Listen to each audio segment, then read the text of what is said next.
Hello, Internet. Welcome to Heretic Theater. I'm Zach. I'm Grant. And today we are going to be watching Mission Impossible Fallout, and feel free to watch along. So, Grant, general thoughts on this movie before we start? Best Mission Impossible movie, easily, and one of the best action movies that I've seen in quite a while, probably since Mad Max Fury Road, just of the 2010s in general. It's got great writing. I think a lot of the character work goes unnoticed and not as appreciated as it should, and yeah, it's a really fantastic movie. One of the best of 2018, actually. Yeah, I'll agree with that. I have to say, I'm not too familiar with Mission Impossible. I've only really seen the last three movies, including this one, but out of the ones I have seen, this is the best one. Yeah. In fact, not to piss off any Top Gun fans out there, but out of all the Tom Cruise movies I've seen, this is my favorite. Yeah, I'd say... I don't know if this is the best Tom Cruise movie I have seen. I'd say it's either this or Magnolia, which is a Paul Thomas Anderson movie. I'd have to say my favorite Tom Cruise movie is Magnolia. He gives one of the best performances of all actors in general in that movie, and it's definitely his best performance, without a doubt. I don't know if you've seen that movie. I have not. Yeah. Okay, but we're not watching that movie today. Yeah. We're watching Fallout. Alright, so do you want to get started? Yes. We're going to hit play, so feel free to watch along with us. We have it geared up on Amazon Prime. I'm going to hit play in 3, 2, 1.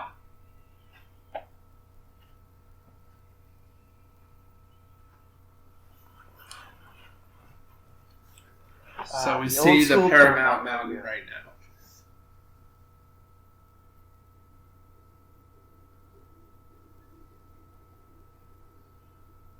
Oh, the opening theme of this movie is a classic. I love it. I don't remember what the opening theme was. One thing that one memorable track is the song that Imagine Dragons did for the trailer for this movie. Oh yeah, I'm not a big Imagine Dragons guy, but I thought that was a fun one.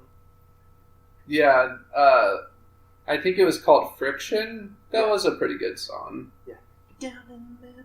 It feels a little overproduced, but it's a pretty good song that works. I love how this opening immediately establishes the villain from Rogue Nation and how much of an effect he's had on Ethan and his mind, and how even though he's gone, he's still present. Yeah. So I have to ask, Grant, true or false? Tom Cruise does his own stunts.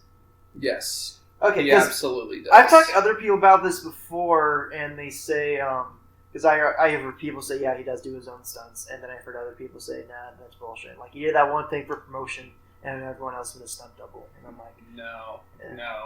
I mean, he doesn't do every single thing, because I don't think he's allowed to, but he does do his own stunts. He does do a lot more than your average action movie star nowadays.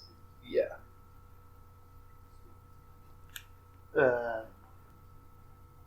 But Tom Cruise may not be my favorite actor, but I do respect all the physical works he puts into the film.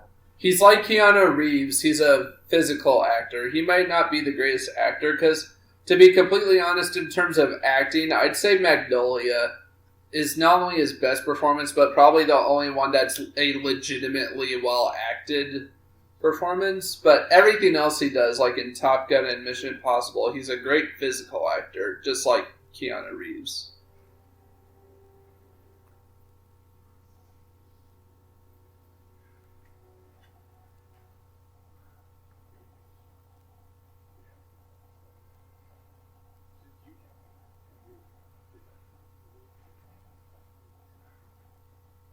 And now this opening is exposition. And sometimes exposition can be bad, but not only is this one of the very few scenes of exposition in the movie, it's still interesting exposition, and it's world building, which is good, because very I don't see it happen very often in franchise movies where they actually have good world building nowadays. Mm-hmm. And we get a neat PowerPoint presentation to go along with it, which is nice. Yeah. Exposition can work if you have something interesting on screen going on at the same time. Shows like Breaking Bad are a master at that. Mm-hmm. Now, one of my biggest criticisms about Tom Cruise as an actor, now again, I haven't seen Mongolia, so maybe this is the exception, but he's not a bad actor, but he can only play one character, and that's Tom Cruise. And there's a lot of actors like that who that's a big criticism I have for. Yeah. It's other than Magnolia, he usually just plays the same character. Yeah, it's I like to call it Mr. T syndrome. But that just shows how excellent Paul Thomas Anderson is. He can take any actor and get a great performance out of them, no matter who they are. Has he directed any other Mission Impossible movies? Paul Thomas Anderson? He hasn't directed any. Okay. This one's directed by Christopher McQuarrie, and he directed Rogue Nation, which was the one that came before this. Right, which was the prequel, I guess, to this. Because the two are connected. They are. And this is one of the most exciting things about these new Mission Impossible movies, and that's why I'm really excited for Mission Impossible 7 and 8, because this is the first time where the story is actually connected to the film before it. Yeah, whereas before, in Mission Impossible, they were all basically, like, insignificant to the other. Like, they were all self-contained. Yeah. So, like, you could watch the third or the fourth one without seeing the first two. Yeah. You know? Yeah. Well, it's really interesting because even though, yes, the last two movies do share continuity, I wouldn't call them outright sequels because you don't necessarily have to see Rogue Nation to get what's going on here. It just adds more context. Not necessarily, but yeah, it adds a lot. And I think with 7 and 8, it's going to go even further than that because I've heard that 7 and 8 is going to be the first Mission Impossible movie that's like a two-part story. Yeah. That's neat because I haven't heard anything about the other movies personally. And I like this scene too because it adds a little bit of humor in this. It provides some levity to the almost 100% serious kind of story. Yeah, there's one problem I have to say that a lot of action movies have, especially nowadays, is integrating humor in between action. Mostly because a lot of the people making these action movies don't know how to write comedy. I feel like this one does it well, though. Yeah. And it shows that the team, they not only work extremely well with one another, but they're also like family. Yeah, they have history together. They're friends. It's more than just a professional work partnership. And again, how could you do shit like this and not end up being friends afterwards, right? True, yeah.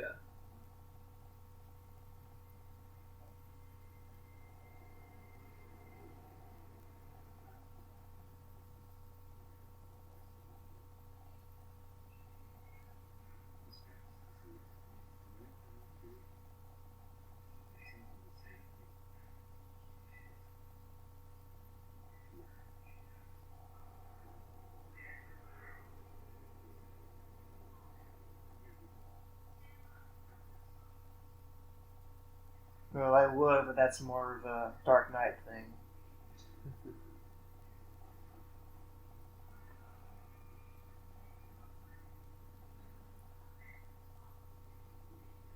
We definitely need to do the Dark Knight eventually on this show.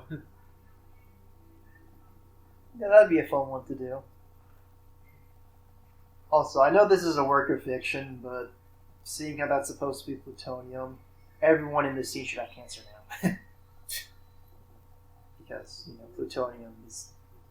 Not that I'm a nuclear physicist or anything, but what I do know about how radiation works, they all now have testicle cancer, probably. Well, in this universe, they don't really establish cancer as a consequence. Yeah, so I know. Me. It's kind of like James Bond, when they say it's like nuclear missile, it just means it explodes big. It doesn't mean, And I like this scene also does a great job at tension building, because before this exchange starts, you see Luther's van has broken down and he's already been taken captive. So you know it's not going to work, and you know the axe is going to drop at some point. You just don't know how. Yeah, I have to say the tension in this scene is really well done. It's not just reliant on manufactured music to create artificial tension, which is what a lot of movies nowadays do, is that they just rely on the music. Whereas without the music, there would be absolutely no tension in the scene. But with this movie, I feel like if you removed the music entirely, it would be just as suspenseful.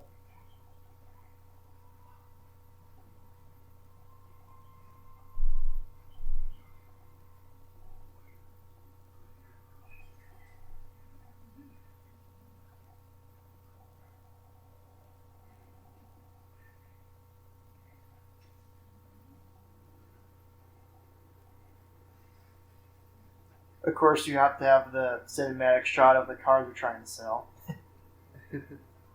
That's how they get their sponsorships. That's how they get their sponsorships. That's how they earn their money, so I accept it.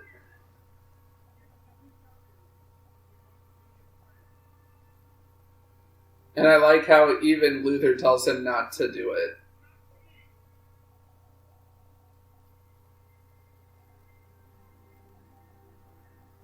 Do I save my best friend or the world? Yeah. And it immediately... That's one of the best ways of creating suspense, tension, and hard decisions for a character is, do you save the rest of the world, or do you save someone who's very personal to you? Where you put someone who they care about in danger.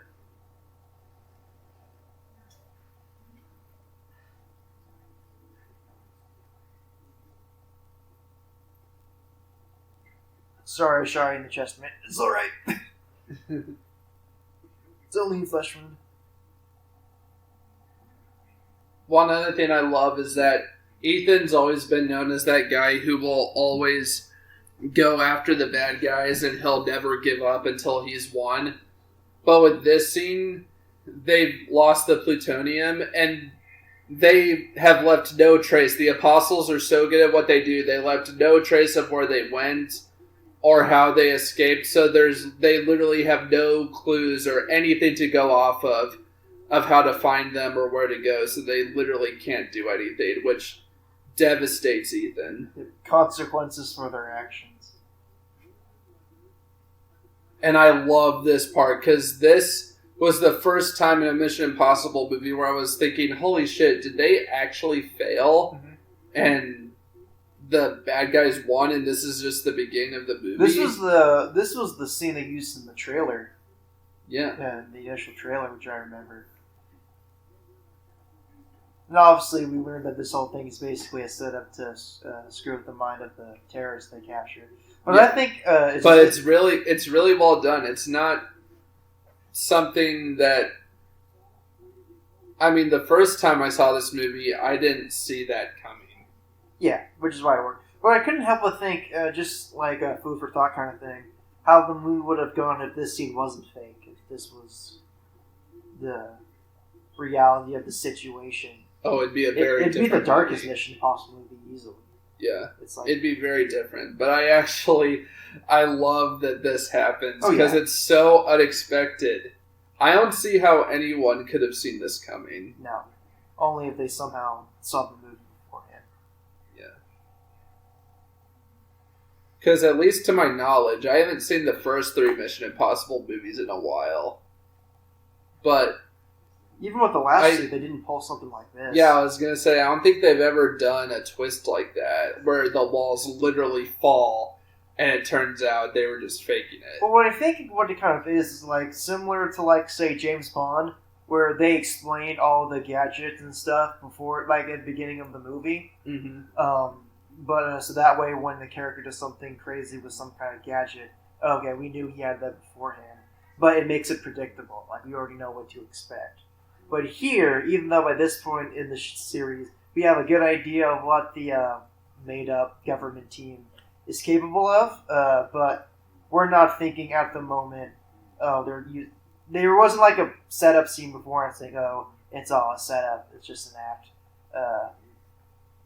They just do the scene immediately, and that's why it works because it tricks the audience at the same time it tricks this guy. Yeah. And this is even before the intro or the opening credits even happen. Sure, you're right. I didn't even notice that. It's a lot. Yeah, a lot of stuff happens.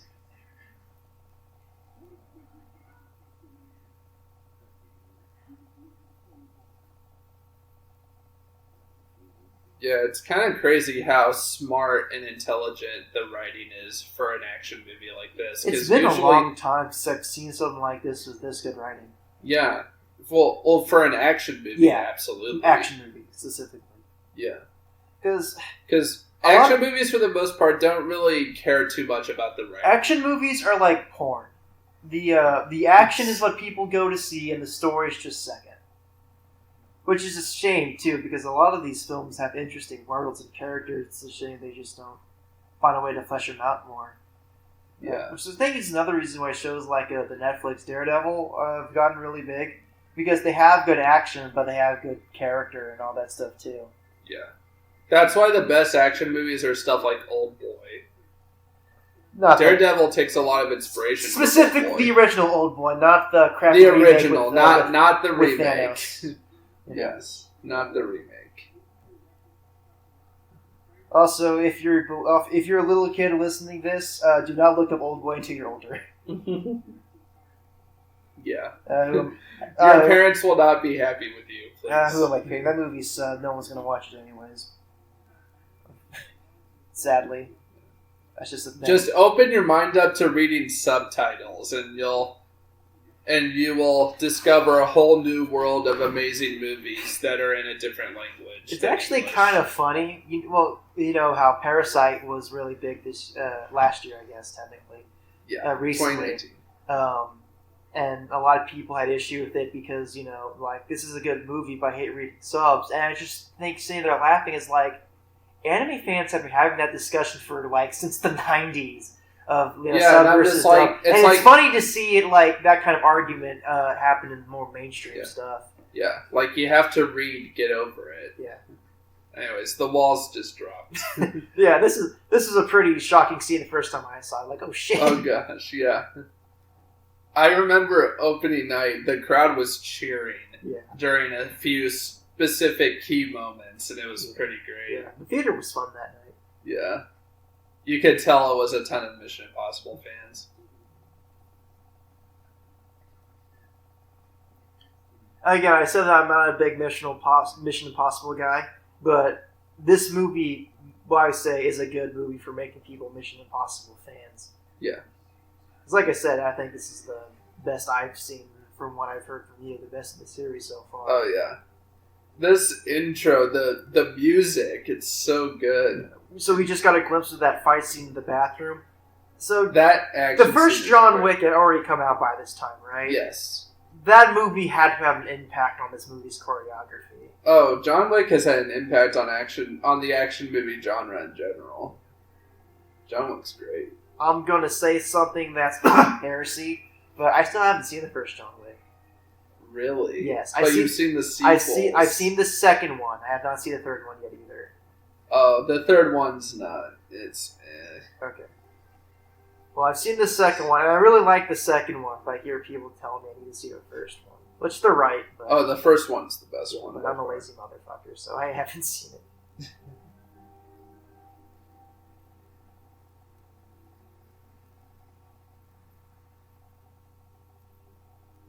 That was a really cool way they introduced the text there with the car drift. Yeah.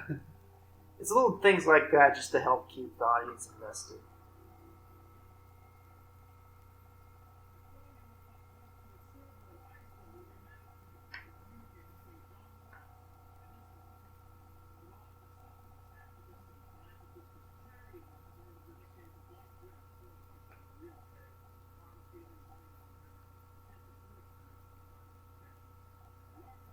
And I like how this sets up the idea that they can't just go to where they're going. They're explaining why they actually have to do the Halo jump in.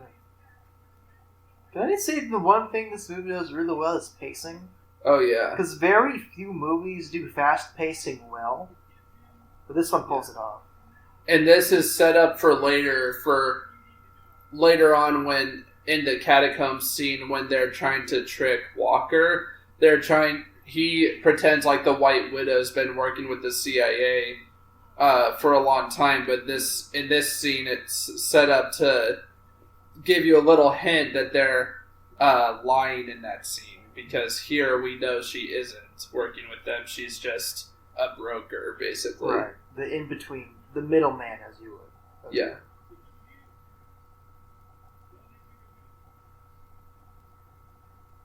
I can neither confirm nor deny. Oh shit, Hawkeye's not in this movie, is he? Yeah, Jeremy Renner was not in this one. Probably because he was being Hawkeye for Infinity War. Or Endgame, I guess. Because he wasn't in Infinity War either. Yeah. Which I have to say... Sorry, go ahead. Not to diss on the portal scene, but the scene with Ronin in Endgame is my personal favorite scene in that movie. That is a great scene. Probably because it reminds me a lot of Old Boy. This scene establishes Walker, but who is actually John Lark. He Superman. is probably the best villain in this series, I think. I love Henry Cavill in this role. He's like way better in this than he is as Superman, even. Well, I mean, if you want to talk about the disaster that it has been in the DC movies. Also, I love the fun fact here, because of this movie is why he looks so awkward in Justice League, because he wasn't allowed to shave his beard in between filming movies.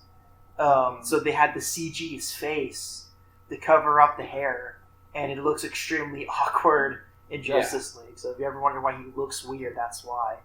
It's because of this movie. I love that line that establishes Ethan and John Lark's dynamic. Like, he's the scalpel, and John Lark is the hammer. Yeah. The brain versus brawn. Yeah. Yeah, because there are multiple moments in this movie where you can clearly see that Henry Cavill is the brawn, because there are multiple instances where it seems like he doesn't think too much, because there's a lot of stupid choices he makes, but then that's what's brilliant about the writing, because you later realize he was doing that on purpose. I did not know this movie was produced by J.J. Abrams. Yeah, that's... Well, he didn't have anything to do with the actual making of this movie. It's just his company that produced it. Okay. He just named his company his own name. That's kind of lazy. Well, his company is Bad Robot. Okay. And this scene right here, you'll see in a minute, is actually foreshadowing that he's John Lark. Is that the same So when he scanned when he scanned Henry Cavill's face right there, he was telling him, "We need to find John Lark, and you need to scan his face." And he just scanned Henry Cavill's face right there, and that's kind of a little nice, little clever foreshadowing that he's the real John Lark. Is that the same aircraft character you used for that scene in the Mummy remake? It looks like it. I don't think so. Because I know, obviously that movie's a piece of crap, but they made a whole big deal in the marketing for that movie. The aircraft, the zero gravity aircraft scene they did with Tom Cruise. Yeah. And can I just say, Tom Cruise looks so good for his age. He doesn't age. He looks more or less the same he did 20 years ago. I know. So either he ages like Rock, or he has a really good plastic surgeon.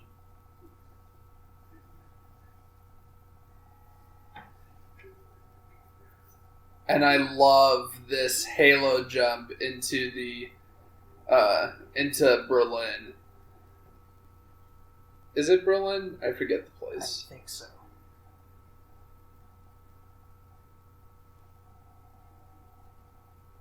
Yeah, because it's all one shot through the air, and there's a little bit of CGI that's used in this scene, but it works. Wouldn't it be funny if they open up the hatch and they see Godzilla destroying the city, like in the Halo jump scene? God, I don't even.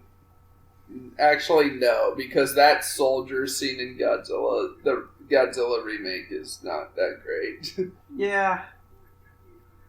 Still better than King of the Monsters, though. Oh, yeah.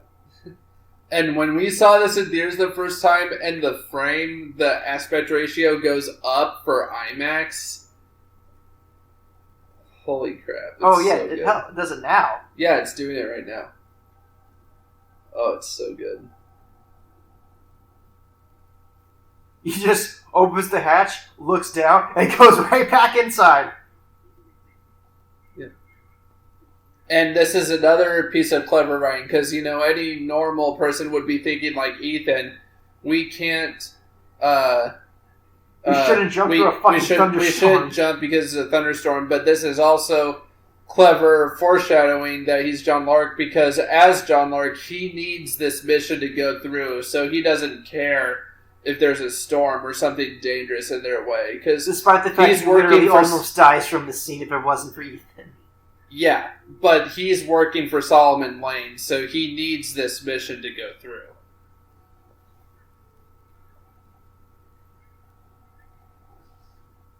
And then he gets hit by lightning. Yeah. I mean, that's a little iffy, but I accept it. I mean, I've heard stories of people getting hit by lightning and survived before. Oh, yeah, it's not the fact that he survives, it's just that he gets to him miraculously on time before they hit the ground. But it's not a big deal.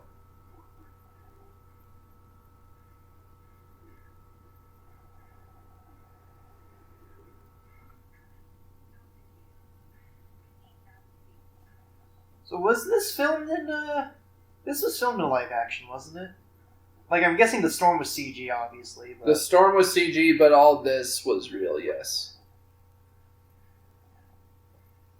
Because even though, like, computer technology has gotten really good in the past decade, it's still pretty obvious when people use, like, full-body models for that stuff, and this doesn't look like that. Yeah. Like the first Harry Potter movie, the CG is incredibly obvious when they use it to make a full human body. Same with Matrix Reloaded. Yeah, this doesn't look like that at all. Unless it's something like, again, Thanos, where, like, they spent an entire year, like, modeling and animating it. It's no, they showed behind the scenes of this. This Halo jump was actually shot on film, so.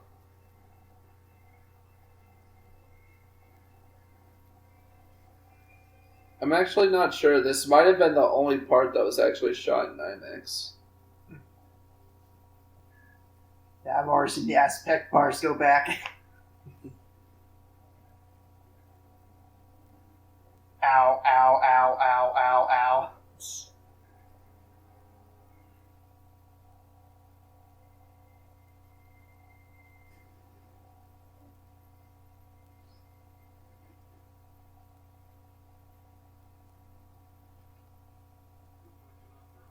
Fuck off. That's the way I'd say, fuck off. I should save your life, asshole. Yeah. He's kind of a dick, yeah. It's like, you'd be dead if it wasn't for me, jack off. Did you ever see this movie called The Man from U.N.C.L.E.? Yes. Okay. It's an okay movie. Yeah, that's another spy movie the Superman's in it.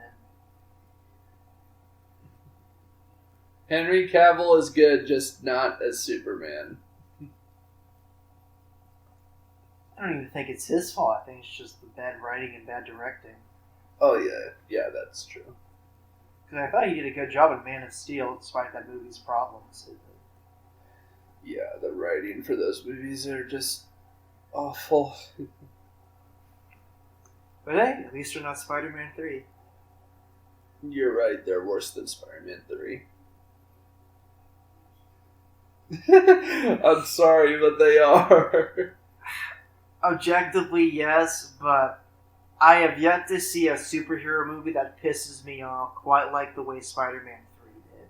I understand, but objectively speaking, the writing is worse than Spider-Man 3. Sure, but the problem with Spider-Man 3 wasn't the writing, it was Everything else. It was the writing. That was one of the problems.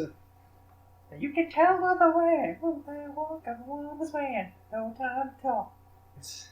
Have you seen that scene of Tobey Maguire dancing, but with the music removed? Yes. It's the most awkward thing I have ever seen. Yeah. Anyways, we're coming up on the bathroom fight scene, which is one of my personal favorite hand-to-hand combat action scenes ever. I love this. I mean, it's scene. a little sad the dude just pulls the pipe out of the wall, but whatever. Yeah, I love this. Anyone who's worked in trades knows that if you put a pipe in the wall, it's there to fucking stay. You're not going to pull it out with your bare hands. Yeah. And then somewhere in the bathroom stall, you see the opening scene of Punisher where he chokes that dude to death. Now, that's kind of a fun idea. You make a movie, but there's scenes of other movies happening in the background. I don't know. That's happened before. I know. At the opening of John Wick 2, you see a Sergio Leone movie playing in the background. That's fun. Which movie? It was one of his action movies. Okay. I'm not sure. I'm not even sure which one it was. Okay.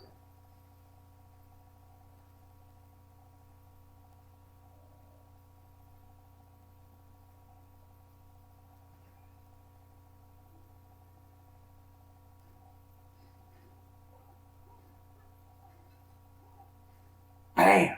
Hope they broke the computer though. Yeah.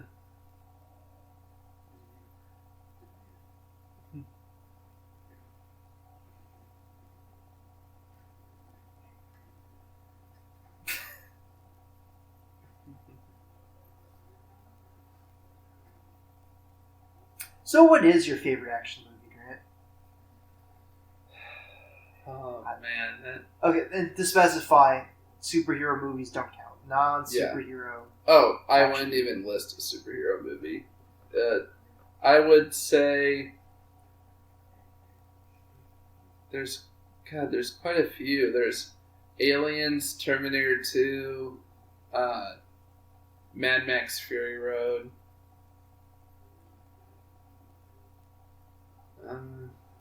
Old Boy.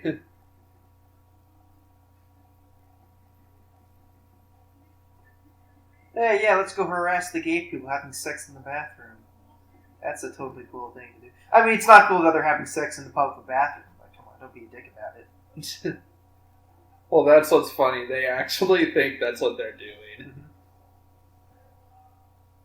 But also, they're drunk, so that's fine. Yeah.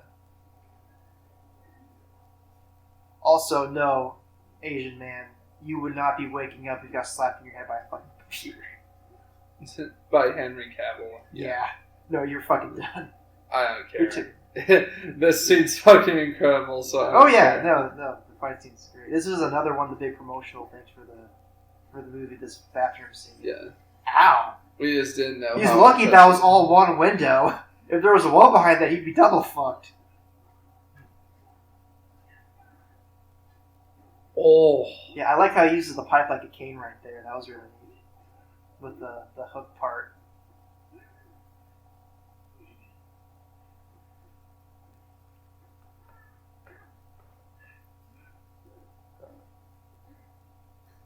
The fist pumps. Yeah, it's like, what, you don't think I'm going to beat shit up Tom Cruise too?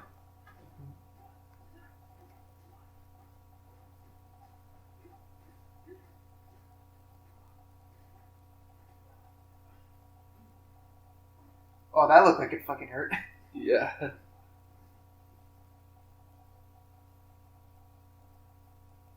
always kind of wondered who was the stuntman for this scene, the Asian guy.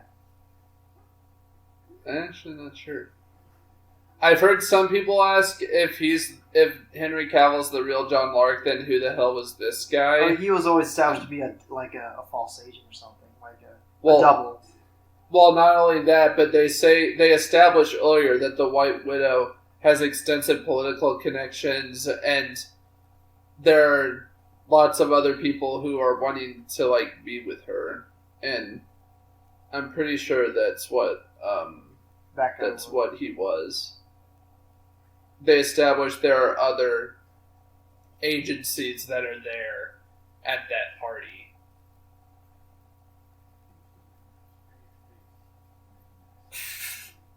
Also, it's even possible that he might have been been one of the apostles, just a fake. But let's be honest. What he really was, he was a dude to have that bathroom fight. That's what he was. That was his purpose in the story. I know, but I mean, like, there's an actual. They actually make up for it in the writing, and see here, his phone is broken. This was pretty smart. Actually, this will come up in a minute. They make a point to show on screen for a pretty solid amount of time that that his phone was destroyed in the fight scene.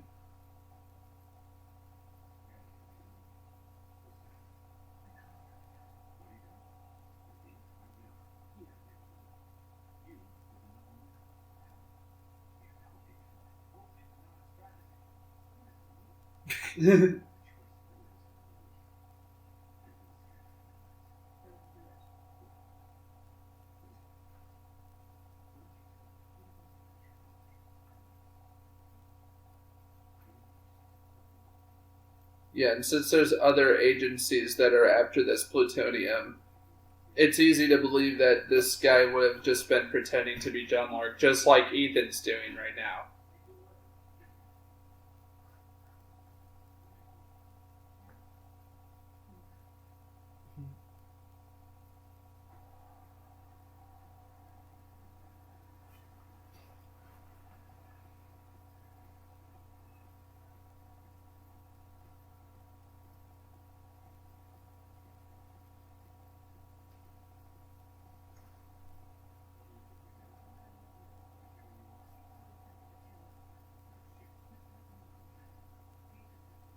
See, they even bring that up. Paid assassins, contractors. Also, in the scene, you see all the mirrors. That is definitely a John Wick thing. Yeah. Well, that was a thing before John Wick. But House of Flying Daggers was a huge inspiration for that scene in John Wick Chapter 2. Yeah, I'm sure it is, but John Wick is, you don't have to do it first. You just have to be the one to popularize it. Unfortunately. Well, House of Flying Daggers I have never heard of that movie. I have no idea what you're talking about right now. Oh. Well, a lot of people do, so. I guess put it on the list. Yep.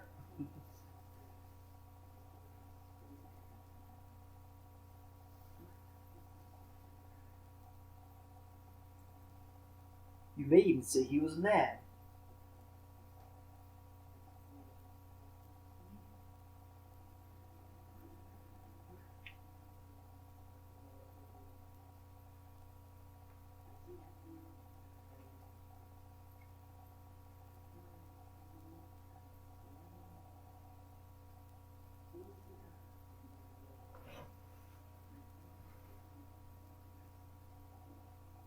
This is the greenest fucking bar I've ever seen in a movie. It's all like piss yellow. Like I'm sorry, but who the hell gives like a funeral speech in this fucking place?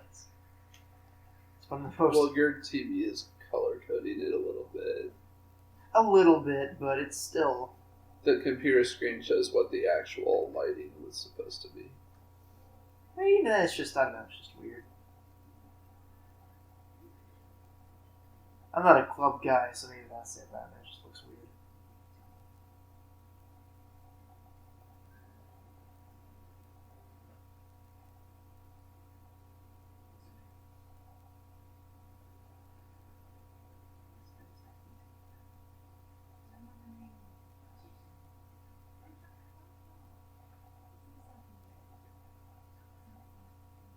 We'll sing with the lark. I forget how that song goes. I don't know, what silly songs did you have to sing in middle school choir, Grant? I didn't. Didn't we have to do like one music thing our first year for in middle school? Yeah, I did band. You did not band. choir. Okay, I did choir. For some reason.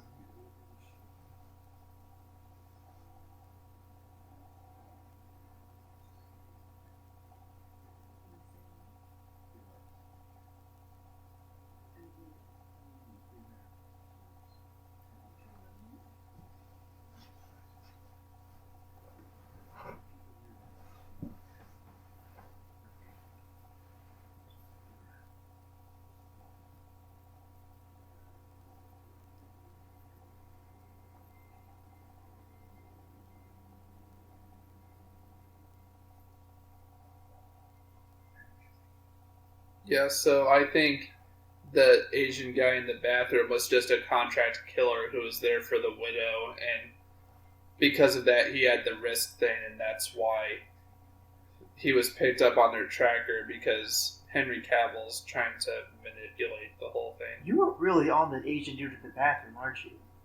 Well, I've just heard a lot of complaints about that. Like, people have said, like, you know, if Henry Cavill's the real John Lark, then who the hell was the Asian guy? And people have claimed that it doesn't make sense, even though it does. Wouldn't it be funny if the Asian dude was just a guy who was there for the show? He was just a dude for the concert, and all of a sudden these two American agents just try to beat the shit out of him. Yeah. I mean, I know that's obviously not the case, but That's it's like, oh shit. That's stupid, but yeah. I mean, it'd be funny, but yeah.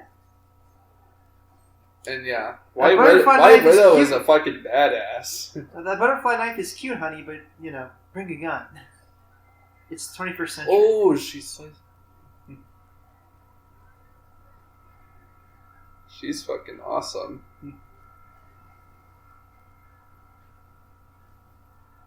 No, she's fucking awesome. They both are. She doesn't need a knife to get the job done.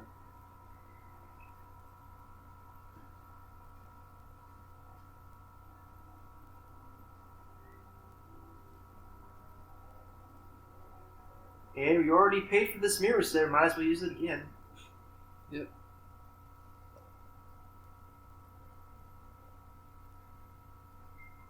So if this were a James Bond movie, this is where the sex scene would go, right?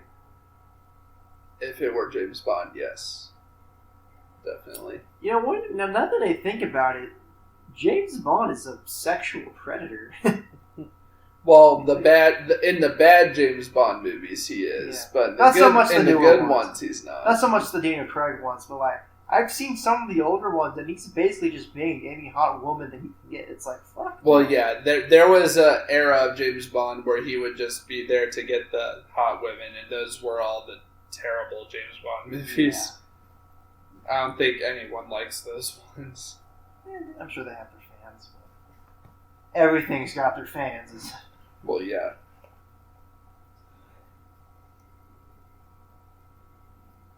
Even the worst movies of all time have their fans.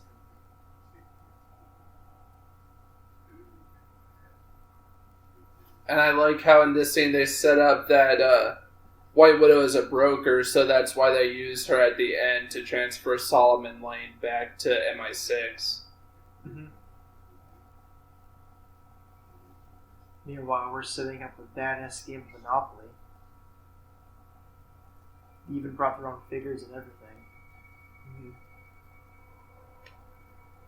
Mm-hmm. That looks like a man of sanity right there.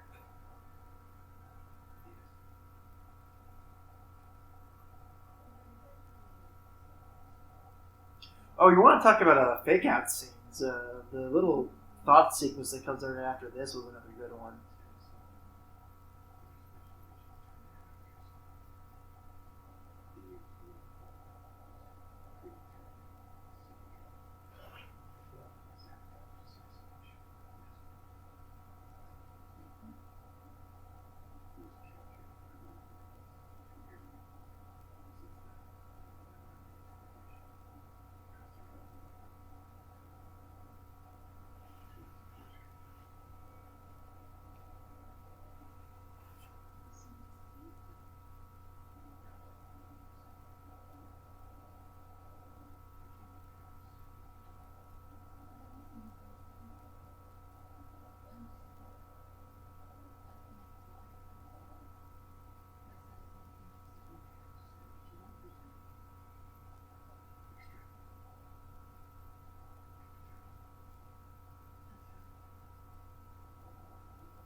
here's another one of those moral issues that this movie's good at introducing. Yeah, she doesn't. As a broker, she doesn't pick sides. Well, but another thing is where it's like I have to pick: do I do the mission but free the most evil man in the world, or do I have to figure out something else? And one thing I like, he actually considers, what would happen if I went through with it. You basically have to kill innocent people, which for Ethan is a big no-no. Yeah. Sorry, were you asking me something? Was I? I don't remember.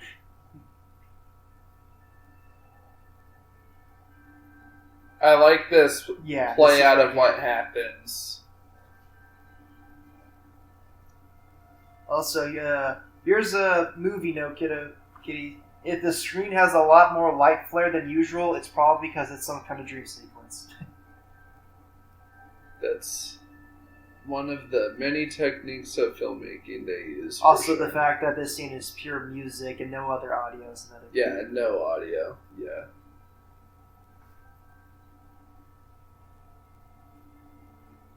I like how this is all one shot. One-shot fight scenes have been a pretty big trend recent years, and if I have to say, a good trend. Oh yeah, I love one-take fight scenes. It's just a really neat effect when you can pull it off well.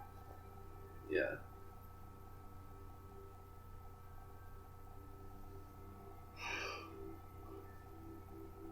The other way you can tell it's just a dream is that Ethan wouldn't kill people. Right, but he would have to if he were to do it their way. So this is what happens if you pick the dark side ending, I guess.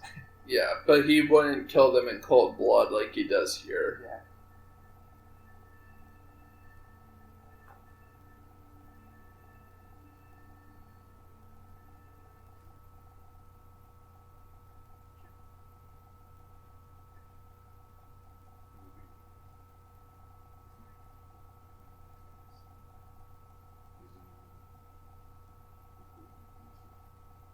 So this whole rest of the time he's going to be thinking of a way to make sure that people don't die.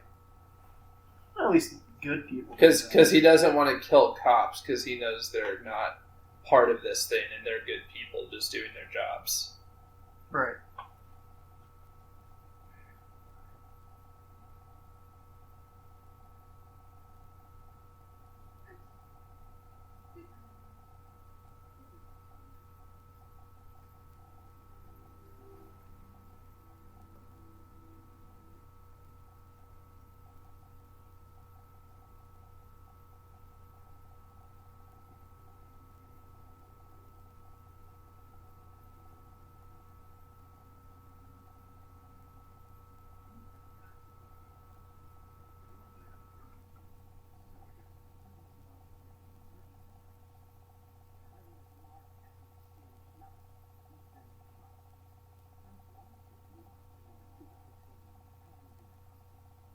So again, this was another big scene from the promotional material, where they play with it, the idea of Ethan being the villain, I guess. And the thing that actually makes it work is this is the first scene that a lot of people would not have noticed on first viewing, because I've talked to a lot of people who didn't even notice this. But this scene, without explicitly saying anything, just is set up and proof that Henry Cavill is the real John Lark who's pulling the strings, because later on, in just a second here, he pulls out a phone and he says that this is the phone that we pulled off the guy we fought in the bathroom. And if you remember, in that bathroom fight scene, it was destroyed completely. Yeah, there was a shot of it being cracked to hell. So yeah. Yeah, but then in this scene, he hands her a phone and she turns it, and it's completely fine. There's no cracks, damage, or anything.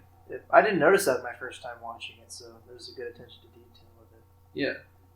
It just goes to show that they're not just making a fun action movie, and they are actually caring. putting effort into the script.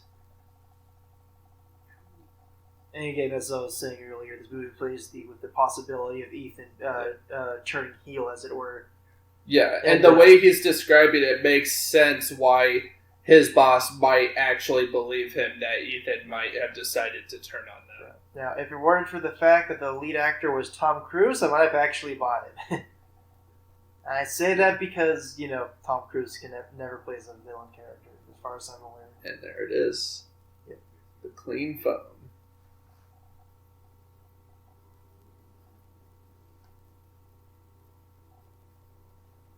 I didn't say anything in the theater because I was so sucked into it that I didn't want to lean over and whisper it to you, but I did catch that the first time. Okay. I was like, that's what this commentary is for. That was the big moment where I was like, oh. This is why we're doing this, so we can have discussions with that old lady's tapping you on the chest and asking you to kind of shut the fuck up. Yeah. Which is a thing that actually happened to me, by the way. Yeah. Long story. I am not good at theaters. If a movie's good, I'll shut up and pay attention. But if we're watching something that's ass, I'm going to be talking through it. Just because I don't give a shit. Yeah. He's an ass when it comes to movie theaters, guys. Yeah, I just like talking movies and having fun and all that stuff. Because sometimes that's part of the reason you go to a theater, not just for the movie, but also the theater experience. Yeah. So I take advantage of that more than I probably should. Yeah. Let's just say he's not the best person that you would want to have in your movie theater. I'm either the best person you want in the theater or the worst, depending on what kind of person you are. Yeah, he's either the best or the worst. Even if it's bad, I usually just shut the fuck up. Just because. I mean, if I'm seeing a movie by myself, then I won't be talking about it. But usually, if I go in with a friend or whatever, I'm gonna be poking fun of the movie because God, I'm bored and I need some way to get some enjoyment out of the money I spent seeing this damn movie. Like Jurassic World: Fallen Kingdom. Oh, that movie's fucking hilarious.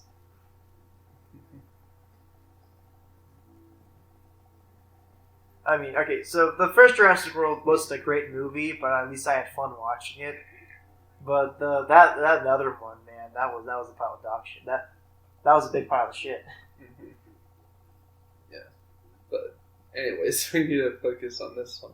I love how in this part Henry Cavill it just clicks in this moment. He's like, "Holy shit, you're the one who captured him." Mm-hmm. Like, I wonder how long he's gonna keep that to himself. Yeah.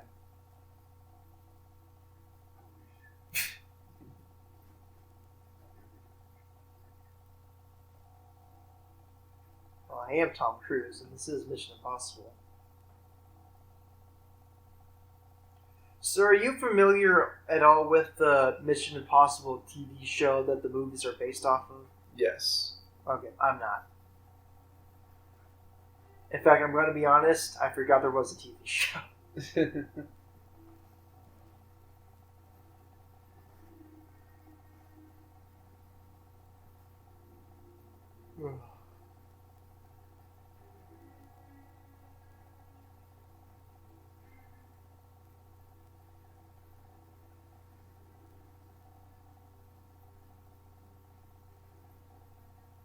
Also, the cinematography and the shots in this movie are fucking great.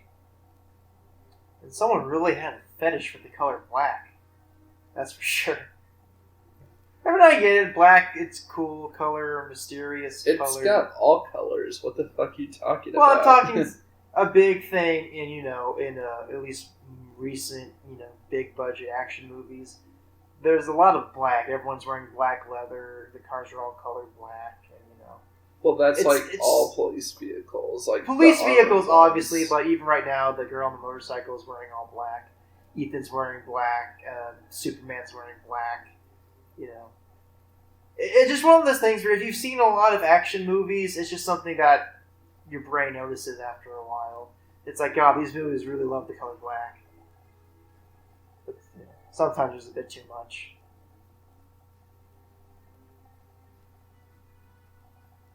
Like, where's my action movie where the main character wears hot pink for the entire movie? Okay. No. It doesn't matter. Add some variety to it. No. I was gonna say no. This isn't anime. I'm not talking about anime. I'm just saying, where's my super secret agent who dresses like Saul Goodman, huh? Where's that guy? Where's the super spy that knows how to have fun with his wardrobe and not wearing fucking black all the time? I don't think that person exists or is ever going to exist. Well, we need to fix that right now. Saul Goodman is Saul Goodman. Just let No, I'm not saying Saul Goodman should be a super spy. I'm saying a super spy should dress like Saul Goodman. No. Absolutely. No, that would make no fucking sense. I'm sorry. It would make sense in the fact that he has actually a color in his wardrobe that's not just fucking black. The idea with agents is that they're supposed to be under the radar. Yeah, but it's kind of hard to be under the radar when fucking everyone is wearing black. If you try too hard to be cool and mysterious, you're not cool and mysterious. I'm sorry. Wearing colors like that would not be under the radar whatsoever. What if you're introducing, trying to infiltrate a hippie farm or something?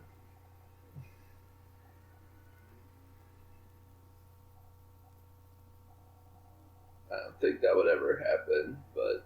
You never know. Maybe even hippies can get their hands on plutonium if they want it. No, you're crazy. Okay, but real quick though, having to film in a box full of water must be really fucking scary. Oh yeah, that would have had to have been hard. Yeah, really hard. Like that, I could not do a scene like that.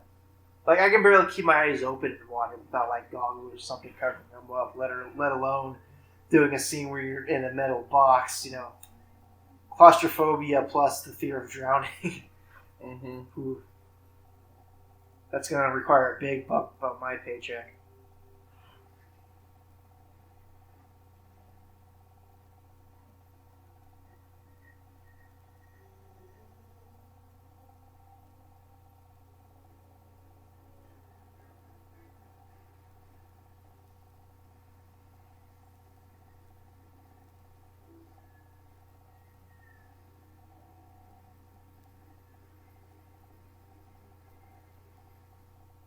Fuck.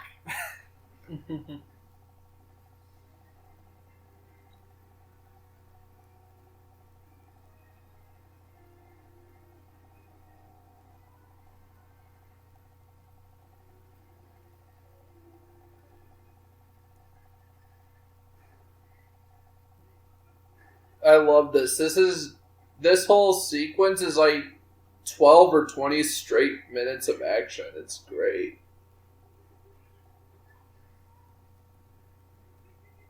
Also, Lark totally screwed with the news motorcycle beforehand. Yeah, maybe. That's what I always thought. It's he purposely messed with the bike. Yeah, could have been a nice chance to get Ethan out of the equation. Otherwise, it would seem kind of like I don't know what the reverse of Deus Ex Machina is, but it'd be just kind of a weird thing just to suddenly happen. Especially to a team of professional super spies in help. It's just a bit of a convenience. Inconvenience. His bike not starting up. Inconvenience. Well, that would be convenient that it just happened. Yeah. Convenient to the plot. Yeah. That's what I mean. Yeah.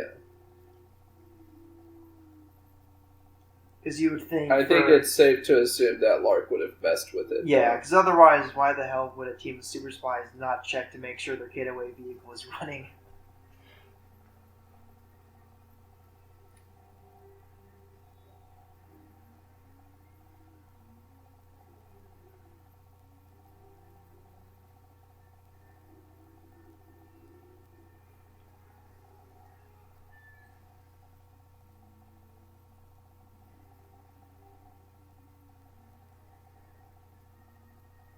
Would you say this movie has the best soundtrack out of all the Mission Impossible films? Yeah. Yeah, I think so. In terms of the score, yeah I'd say so.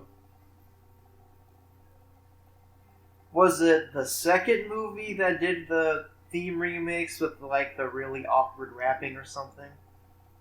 I think so. Because that was I don't even remember. There was this weird phase kind of in the 90s where people trying to mix rock with rap with varying degrees of success. And I don't think that was one of the successes. Yeah. But it's a shame too, because like the instrumental part was really good, but they got some rappers to do the vocals, and it's just kind of cringy.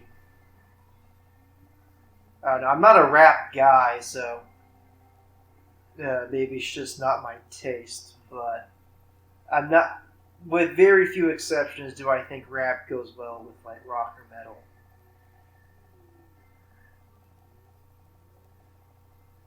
Sorry if you're a Linkin Park fan. Oh, fuck! That's gotta fucking hurt. Yeah. If Head would have touched the ground, he would be fucking dead.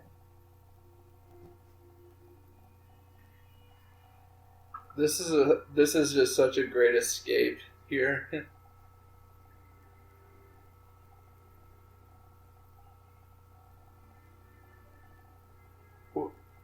Cuts his way through a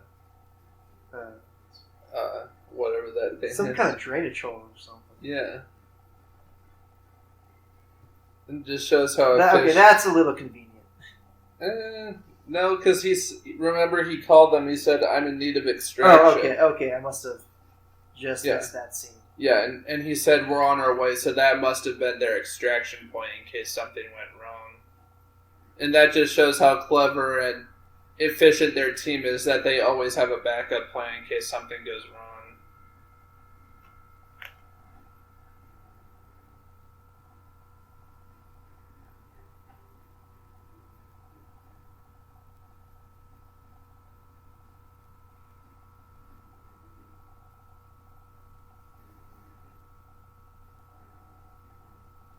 And I love how in the series there's always a point where the mission goes wrong. But with this one, it was incredibly unique because instead of something going wrong in terms of the bad guys infiltrating their plan, they just open the garage and then boom, there's just a cop there. Yeah, just a random thing that could just happen. Yeah, and it's like, fuck. And the fact we had that pre-establishing earlier that they don't want to kill cops. Yeah, they don't want to kill people. You know, it's like, oh fuck, yeah. It's not a dream sequence anymore. Now they actually have to deal with it. Yeah. Which is like, fuck. It's great. And I like how the girl is like, it's like, oh fuck, what do I do? Yeah. I was just standing here giving some dude a parking ticket. Also, I see these 4 dudes kidnapping a motherfucker. And you'll see a shot in a second here of Lark reaching for his gun because he's ready to kill this person. Right. He's gonna kill her before he lets anything happen to the mission.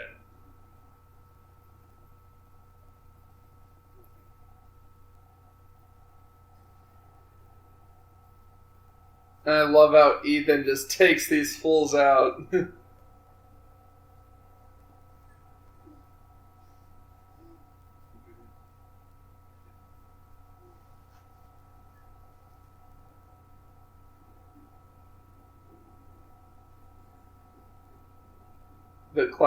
The classic Sergio Leone shot for a standoff. Hand over the gun holster. Bam! Bam! Bam! Bam! Bam! He's lucky that 4th guy missed.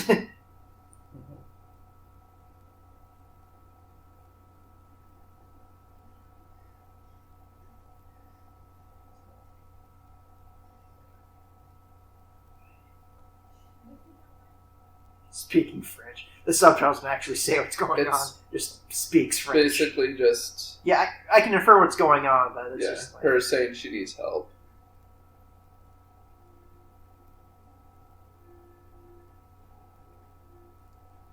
Look at those tiny European cars. I'm not sure if I could drive in one of those for a significant amount of time. Yeah, like European streets are fucking tiny. They're like half the size that we have here in America.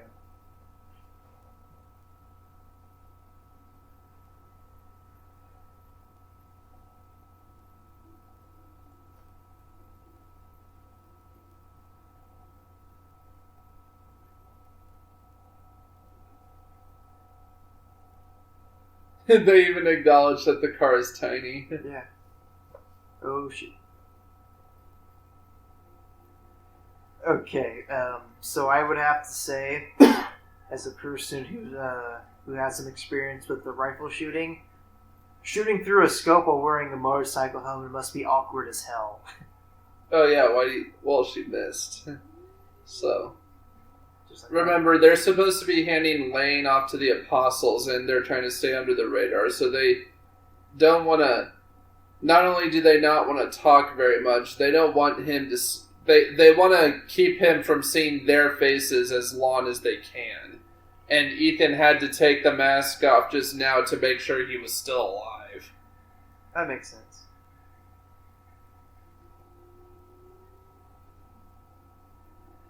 Because he even says, how long is he going to keep that to himself? And he's like, well, burn that bridge when we get to it. Meaning he's trying to... At least up until that scene, he was trying his best to keep him from having to remove his face mask for as long as he could. Because obviously he doesn't want Lane to know that it's them. Because remember, all of this was improvised overnight, because the beginning of the mission, they thought they were just going to get the plutonium back. And there was, oh fuck, they're trying to get the super terrorist out. So we have to do something about that. Yeah. That's the immediate threat.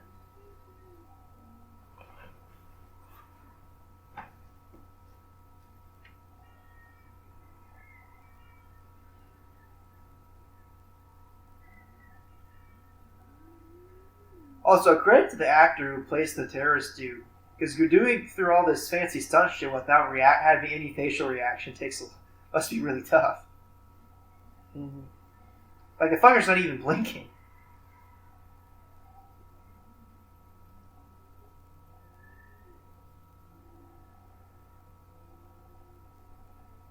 Yeah, I think Sean Harris is a really good actor. What other stuff has he done?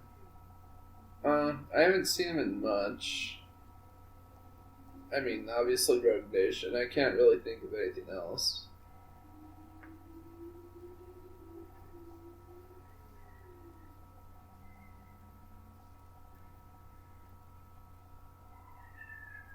A trailer shot. Mm-hmm.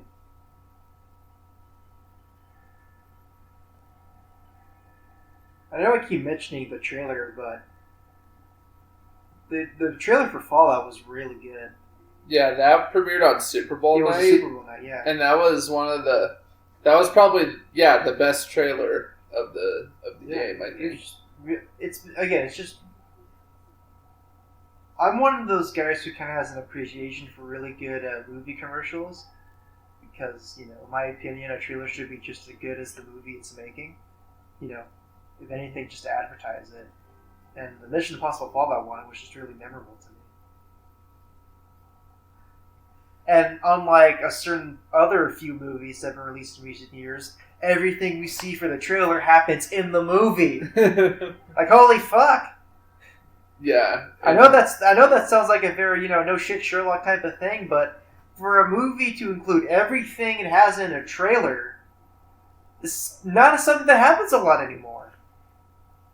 Yeah, it's like, a lot of movies nowadays, they include shots that aren't even in the movie. Hell, the entirety of the Rogue One trailer, Star Wars Rogue One trailer, none of those shots made it into the final version of the movie. Yeah, the very first teaser for Rogue One, there's like 90% of the shots in that trailer are not in the movie. Yeah, I would argue that's false advertising. Like, holy shit.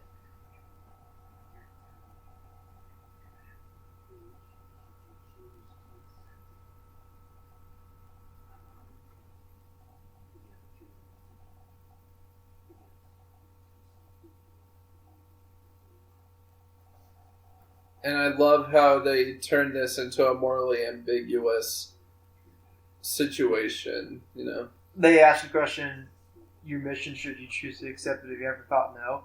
It's an interesting thought, but they don't really go into it a whole lot in this movie. But it would be cool seeing how they're adding more continuity to the films now, if that's something they play up in the future. Well, films. he's starting this terrorist organization in order to bring. Obviously, he's getting. He's bringing chaos and suffering, but in the long run, in his mind, it's to destroy the system and bring down the establishment to make a better one. Yeah, exactly. Which of course, ends up not changing anything because, spoiler alert, whenever you try to take down a government to make a new one, the new one's just going to be just as corrupt as the old one. By the way, so there's a reason why anarchy doesn't work.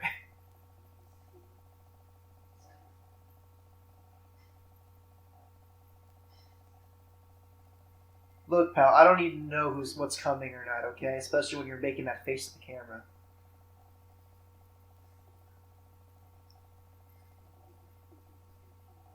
He's a really good actor.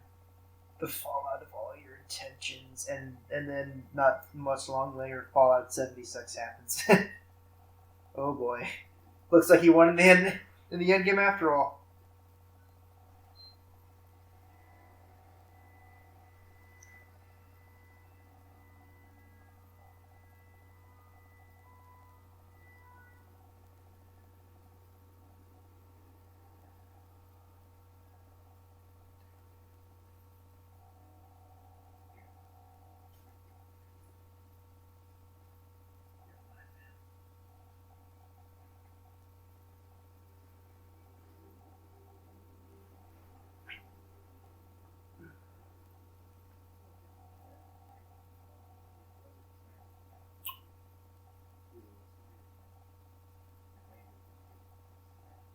You know why White Widow is such a notable character in this film? Why? Because she's the only character that doesn't wear fucking black! Sorry, I know I keep going on about that, but holy shit, I'm realizing now, there's a lot of people that wear nothing but black in this film. Well, and again, nothing gets... Just understand the concept of staying under the radar. Your perfect vision of a colorful person is never going to work. Yeah, what I'm saying For is a there are secret more... Okay, I mentioned that earlier, but there are other subdued colors that you can wear, like dark browns, dark greens, stuff like that. There is... Well, there's grays and whites. Grays too. White works too. What I'm getting at is that I am just kind of sick of so many... It's a trope in media where when a character wants to look cool and mysterious, they will wear black, or if they're trying to be sneaky, they will wear black. And it's just one of those things where after a while, when everybody wears black in these films, it kind of gets a little annoying, It's like how in the 80s, every action hero had to have some kind of fancy catchphrase, After a while, you get sick of it.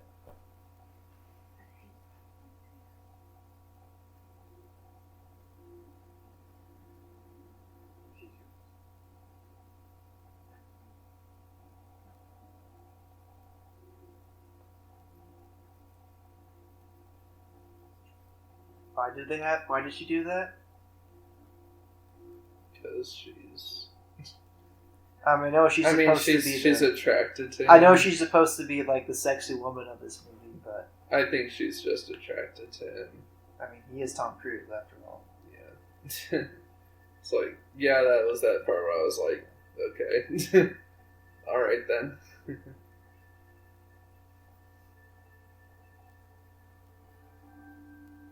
What was the movie that Tom Cruise did about the pilot who turns into a drug dealer? Oh, American Made. I liked American Made. How did you feel on that movie? It's good. I don't think it's super special, but it's pretty good. It was an interesting story. Yeah.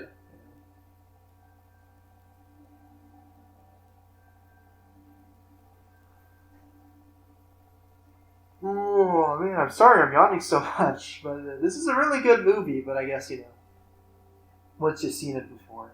His ass was kicked at work yesterday, so. And I'm going to kick it again tonight. I like working at Home Depot, but it can, it's hard work.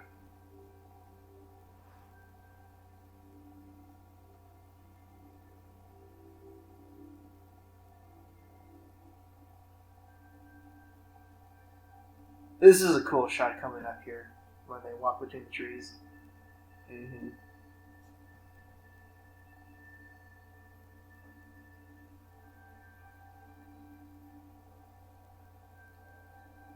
Yeah. Cameraman did good.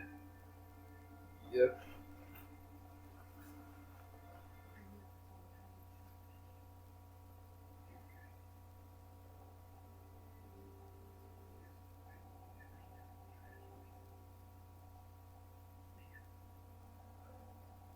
I love you. I know.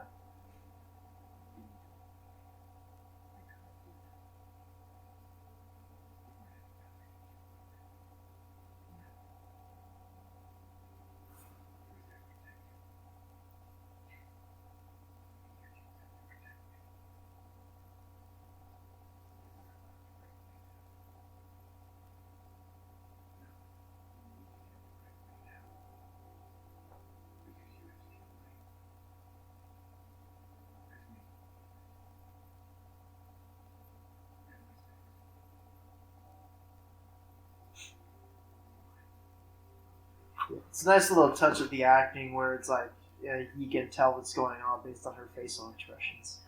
Yeah. It helps in things like that when you do have to have exposition in your scene to keep it to a minimum. Yeah. That's always good. Yeah. Because when there are moments where exposition is necessary, you don't want to ramble on too long. You want to keep it to the point.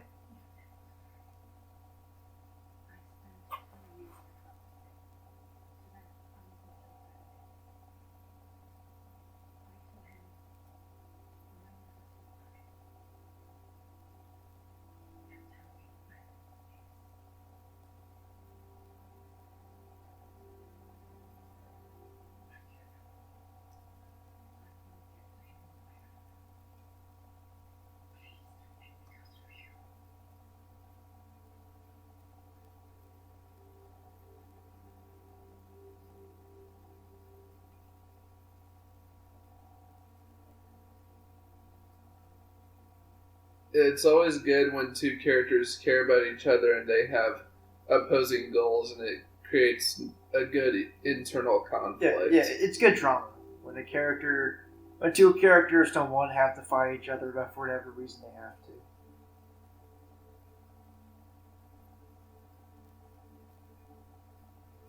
Yeah, there's more of that lens flare.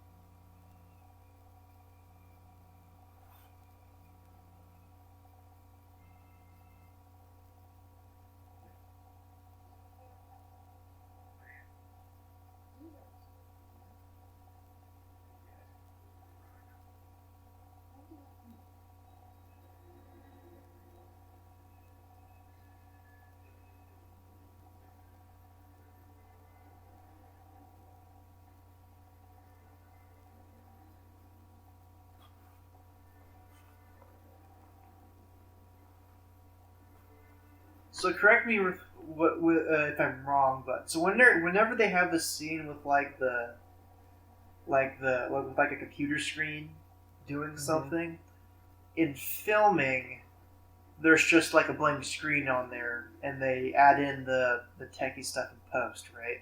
Yeah. That way the lighting's not messing with the screen or anything. Yeah, that's usually what it is. I think this catacomb scene is brilliant. Oh, this is one of the greatest scenes in the film. Yeah, this whole time you think, oh shit, this is actually happening, but in reality they are already suspecting Henry Cavill, and they're making up this whole story and spiel as a trick on Walker. Yep. It's genius.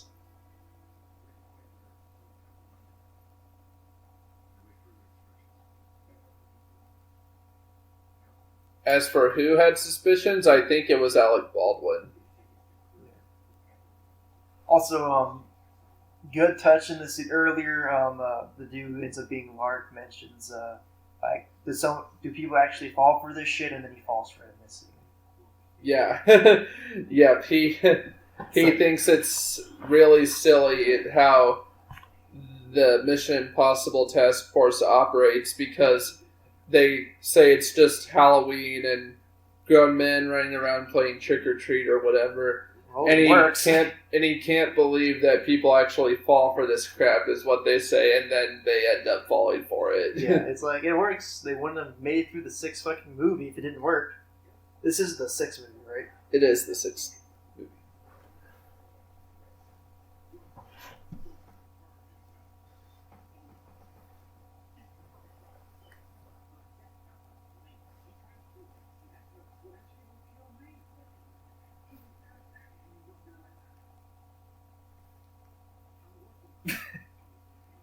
Yeah, this is one of those little moments of It's comedy. working. Every movie, no matter how serious, needs a little bit of levity at times, you know? Yeah.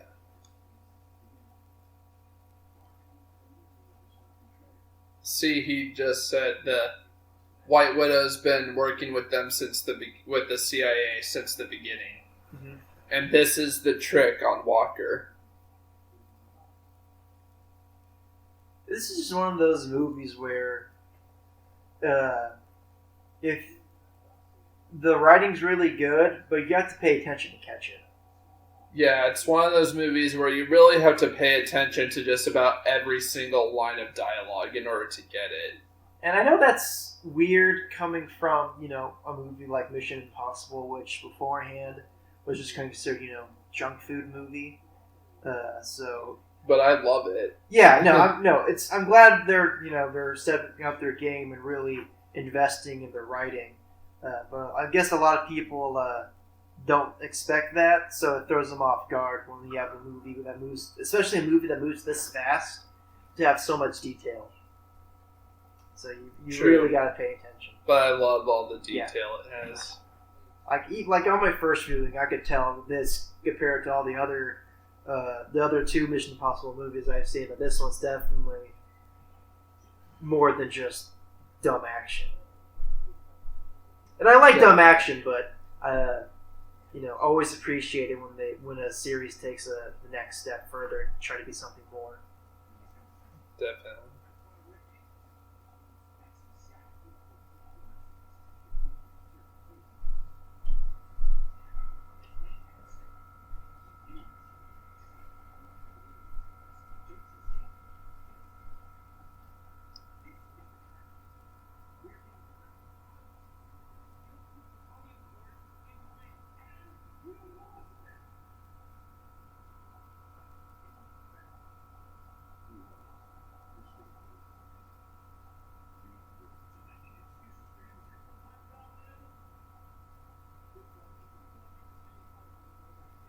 So what's the name of the actor here? I know him. Alec Baldwin. Alec Baldwin's a good actor, but goddamn, every time I see him on screen, I'm expecting him to like try to advertise for a credit card. Like I've seen too many of those. What was it, Travelocity or whatever? Yeah. Every time I'm expecting him to say "What's in your wallet?" Because I've seen too many of those goddamn commercials to hear anything else. Which is a shame because he is a good actor, but that's all my brain is hearing when I see him. Yeah. I'm waiting for the stinger, the credit card ad.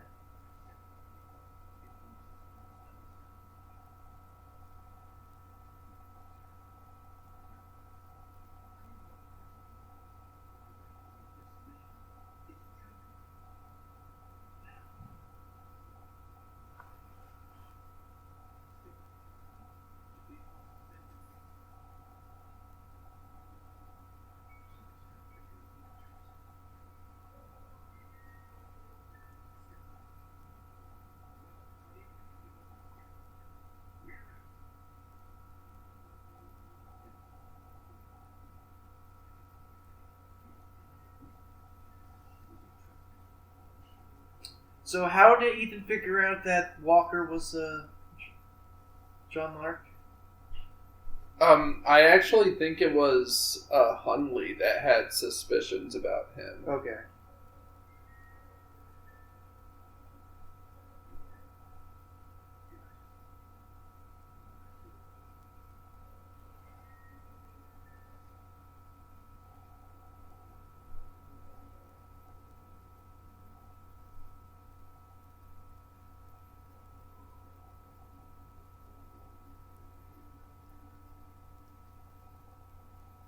Okay, one little detail that does sometimes bug me. Whenever they put on the mask to pretend to be someone else, and it's clearly just like a fake rubber mask, but then they cut away and all of a sudden they look photorealistic. That's just a tiny little thing. Yeah, It's not a big deal. It's just something that sticks out. It's like the mask we saw a minute ago. It's part of the technology. I mean, it's never really made sense. Yeah, it doesn't need to. It's whatever. It doesn't need to for the movie in terms of effects. I just can't help but notice. Yeah, it's whatever.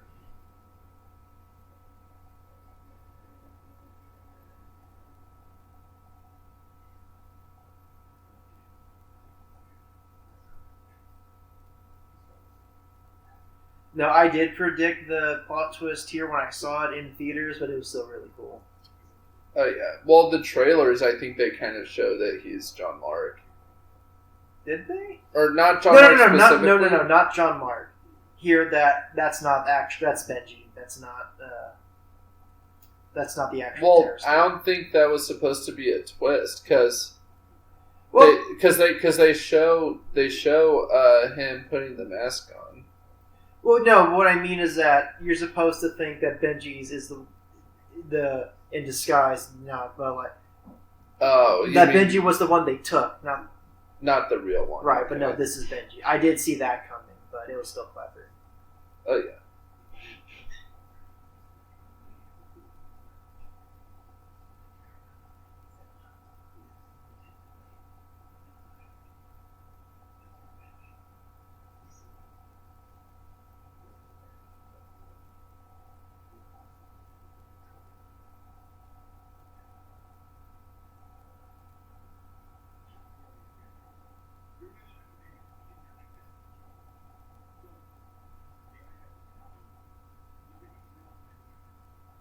Oh, and here's the oh shit moment. And this is the moment where he just realized, oh shit. Fuck. And look, he can't even give a straight face. He's like, what? See, he can't even give a straight face. Yeah. He's just like, oh, this is great.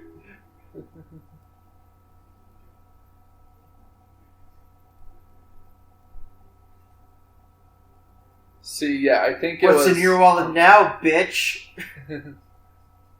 Gun's empty, asshole. I feel like that line was improv.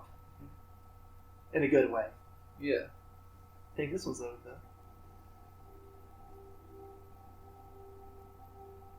That was a pretty good move on Henry Cavill's part, though. Yeah. Yeah, the gun pointed directly at your head, just move it and grab it. Yeah, and then, oh shit, the gun's empty. Yeah.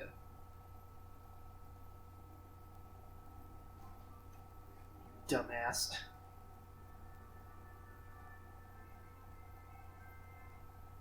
Because I think Ethan says in a minute, wow, you were right, sir. So I think it was Hunley who had suspicions. Okay.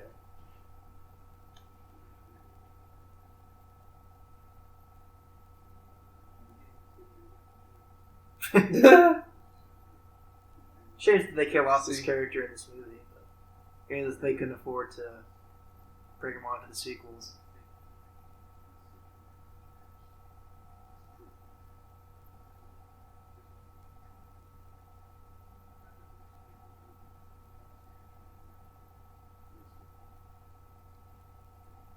Yeah.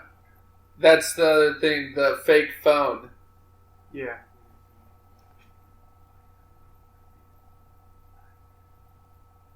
Yep.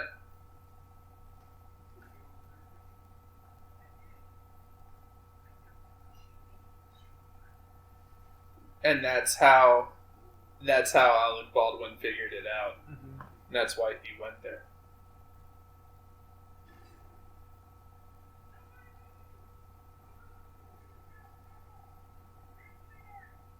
And Erica's just like, fuck this bullshit, I'm just gonna arrest all of you.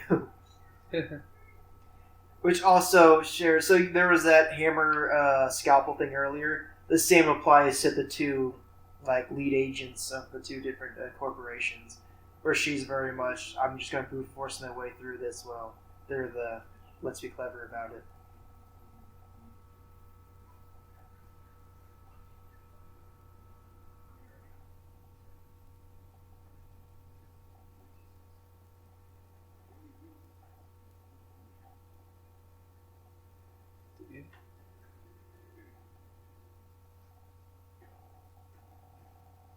I love that twist too, because it's like Execute Order 66.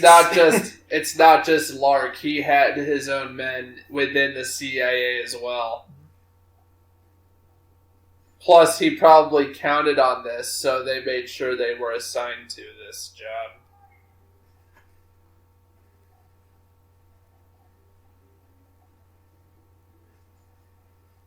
Yeah, there's a lot of twists and turns in this movie, but they all make sense. Yeah.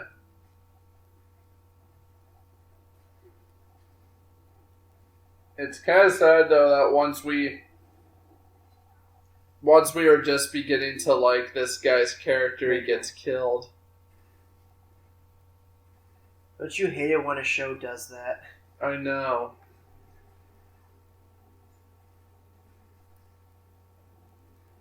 There's this animated show on the internet right now called Ruby, and that show has a huge problem with that. Like, twice now, they had a thing where the villain, and literally the same scene where they finally make the villain interesting, they kill him seconds later. Yeah. And I mean seconds later, and it's like, what the fuck? Mm-hmm. You finally had something going with that character, and you kill him off. I hate it when shows do that. Can you think of another show that does that? Killing characters you like? Yeah. Well, killing characters right when you these are likable or interesting or whatever.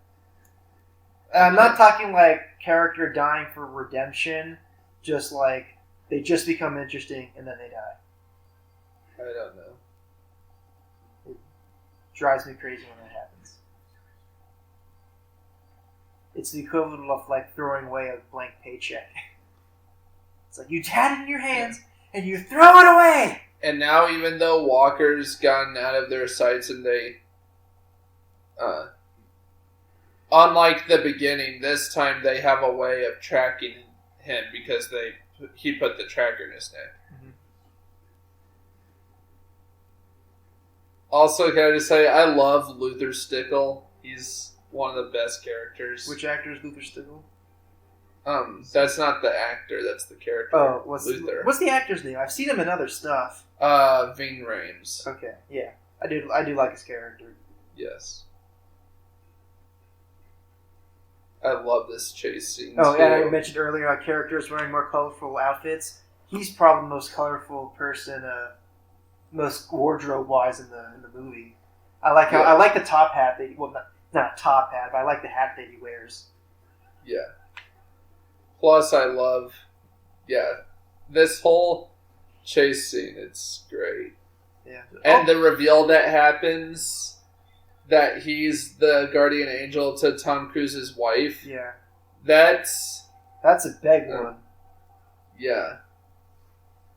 Because they've established that since, like, the fourth movie that he left her so she would be safe, but he set her up with someone there who was always there to protect her. Yeah.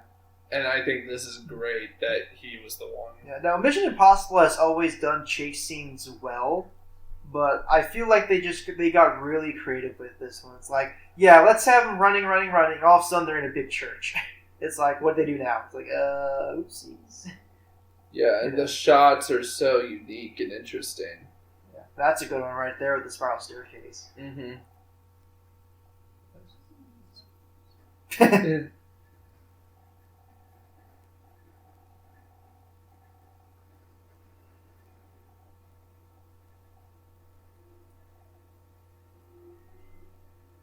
Gotta love that Tom Cruise high knee run.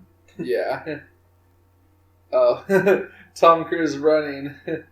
There's a shot in a second that's one of the best shots, maybe the best shot in the whole series of him running. How old is Tom Cruise by now? He's in his 50s. 50s, yeah. He looks more like mid-30s at most. Well, I guess depending on how close mid-30s, maybe 40s at the oldest. Yeah, but he looks great for his age. Yeah. Yeah.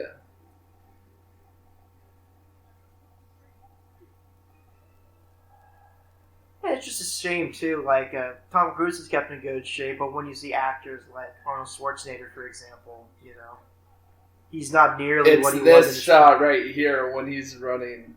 This unbroken shot of the camera just going around him. Yeah, so good. They had to use a drone or something for that. It's fantastic. There's no way in hell another person did that. And then all the way around for him to jump across a building. Oh, fuck. You almost missed that, too. Oh, that could have been bad. Yeah. And he broke his leg in that shot, right? You see him limp right there, yeah. Yeah, but he continued. He didn't care that his leg was broken. He just kept going. Adrenaline's a hell of a drug.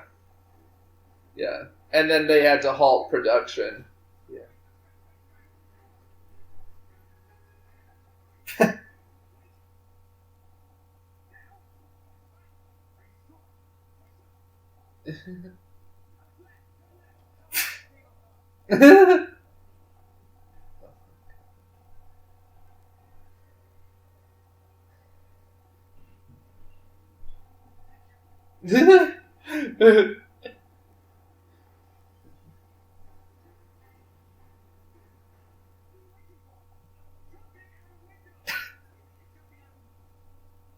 Oh!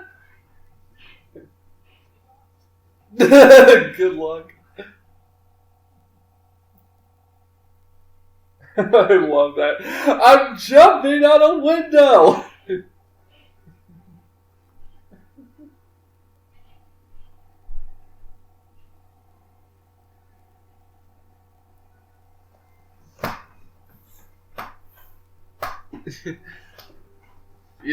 They always have to have more shots of Tom Cruise running. Yep, gotta get the high knees. Like,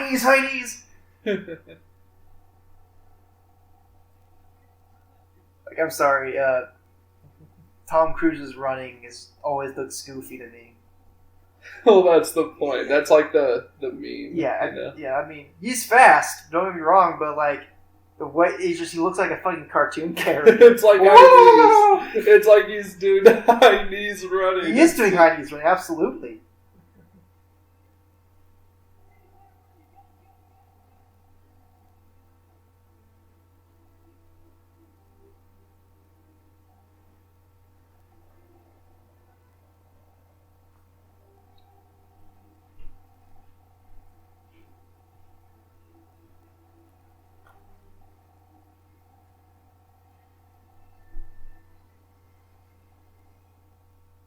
Mm-hmm.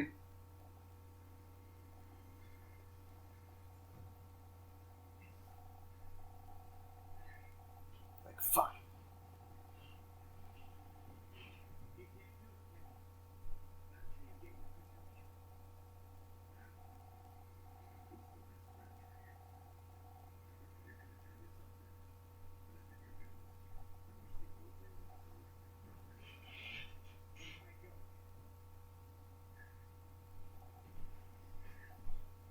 I like how he just sets the picture on the bottom of the floor.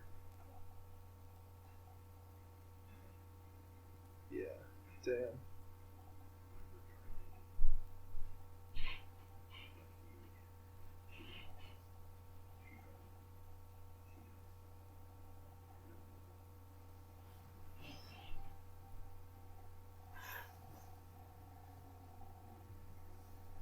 And he just walks out. Yep.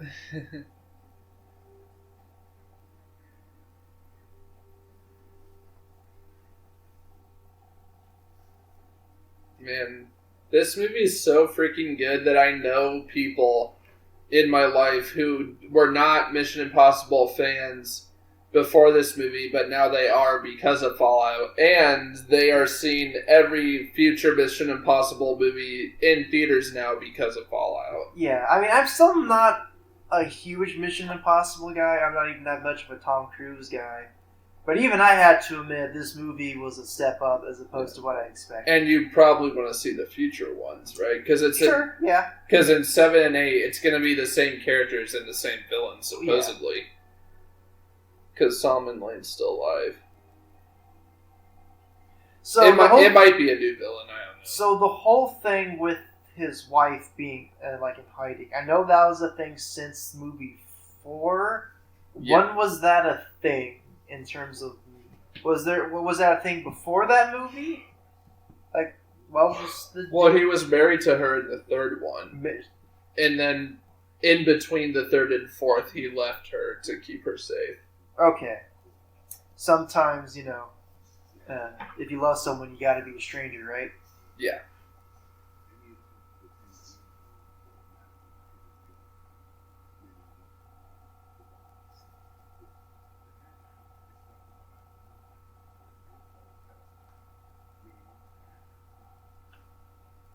They do such a good job at making this seem like it's literally a suicide mission. Like, there's no way it can be done. Yeah.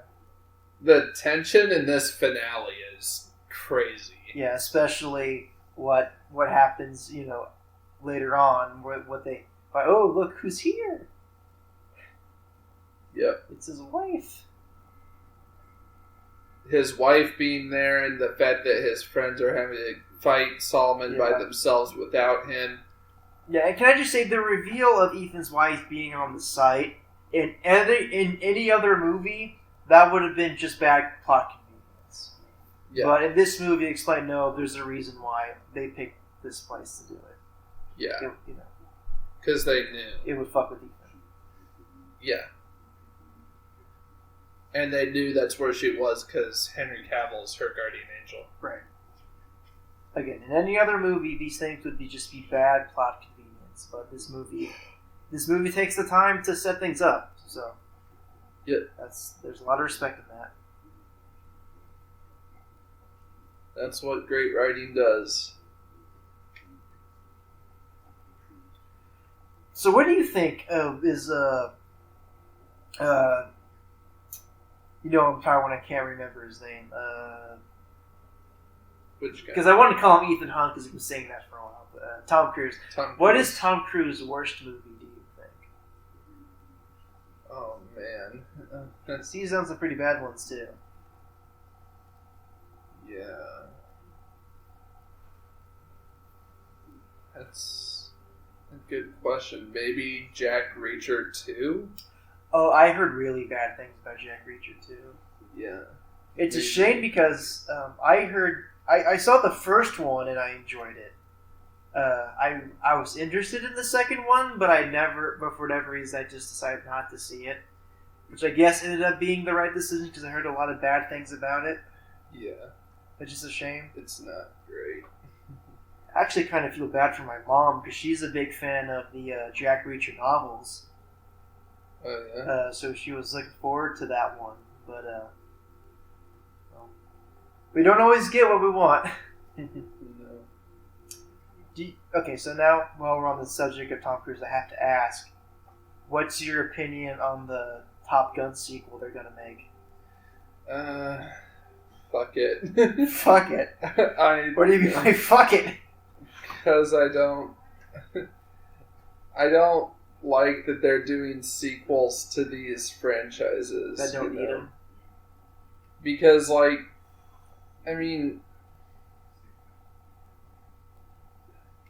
it's like with Independence Day, the sequel, just completely unnecessary. Yeah. I mean, they couldn't even get God, I'm bad with names today. They couldn't even get God, I'm sorry, I'm drawing a blank. What's the actor of the guy in the first one? Who did Fresh Prince of Bel-Air? I know his name. Will Smith. Will Smith. I know who Will Smith is. I'm again, not my best day mentally right now. Yeah. But they couldn't even get Will Smith back for that movie. Yeah. Yeah. Pointless sequels. Pointless remakes. I'm looking at you, Lion King. Oh, Kashmir! I love that Led Zeppelin song. It's definitely one of their weirder ones, but... God damn, the Lion King remake sucks. Why did they do that? Because money. They literally would have been better if they just re-released the original movie and just in theaters again. Like, it literally would have been easier, cheaper, and overall better if they just did that. They just shouldn't have done it. They shouldn't have done it at all. I agree, but I would have accepted that better than what they actually did. Yeah.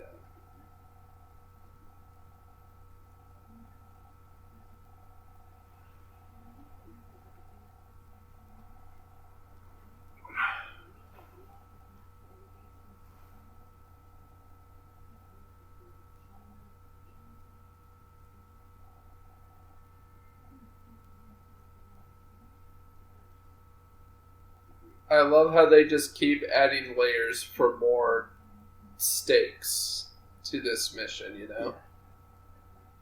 They add context to what, if they fail, what the bomb's going to do. It's not just, if we lose, they're going to shoot a nuke at this city. But it's like, they go into the consequences where if they succeed, not only will people die, but the starvation is going to occur, all this, fallout, is gonna is what's gonna happen. So yeah. Because that's the really good thing. This movie really doesn't do that much differently compared to most of these action films. It just pays more attention to the details, and that makes such a big difference because when compared to details everything matter. else. Yes. Yeah. Details matter. Consistency matters. Yep. Because outside of that, despite the really well good action, this movie doesn't do that much different. It's really not that out of there for like a super spy film. It just takes the stuff from those things. It just does it really well. Yeah. Because it's the whole thing. We got the superheroes. We got to stop the bad guy from launching the nuke or whatever, killing a bunch of people. It's really honestly, the plot isn't that different from say Austin Powers. Yeah. In terms of what it is, it just does it really well and pays attention to what it's doing. It's not mindless, which is nice because mindless action is it's not mindless. It's at all. boring. It is boring, and also this movie was just such a nice nugget of gold in a pile of shit year for movies that was 2018. Yeah. What other stuff came out that year? Because I'm getting my late 2010s mixed Spider-Verse, which is honestly now one of my favorite movies ever. Oh yeah, we're doing that movie at some point. Yeah, I love Spider-Verse. That came out in 2018. Infinity War came out in 2018. There were some good art house movies that came that year, like The Favorite and Roma were really good. Black Klansman was pretty good, but I don't think it was amazing.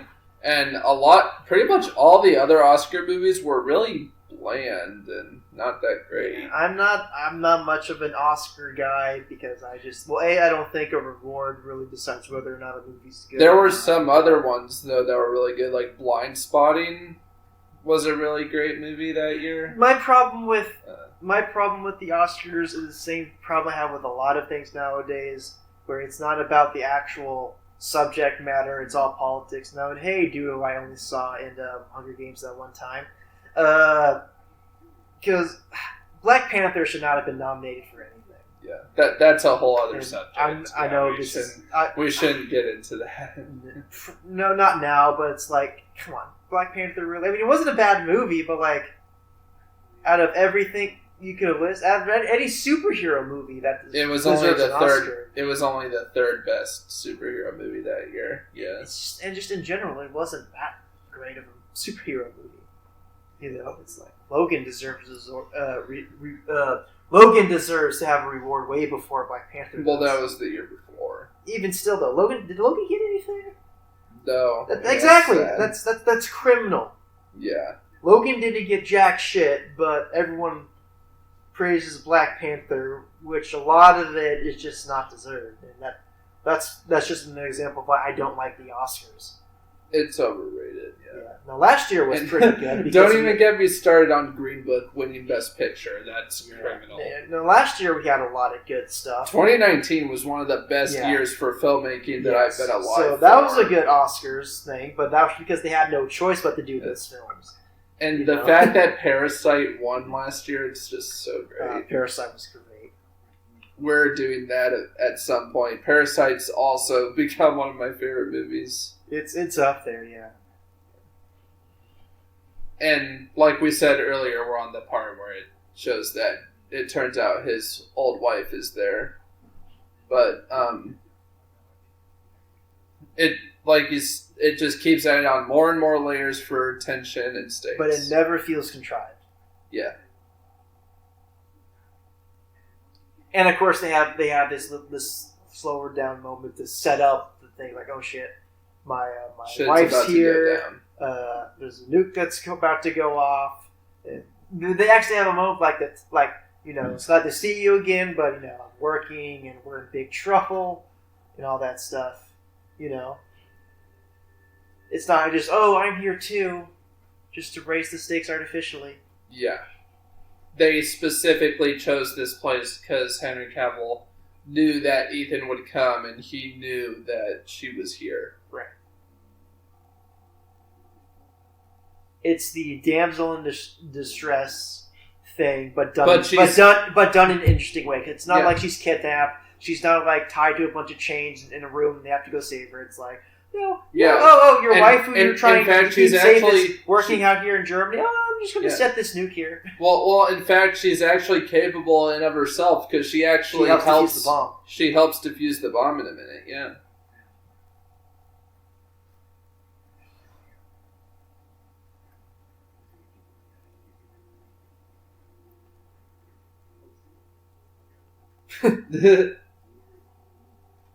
Mm-hmm. I love Luther. Yeah, I really like the team here. Team Mission Impossible. Yeah, Simon Pegg, Luther. Like obviously,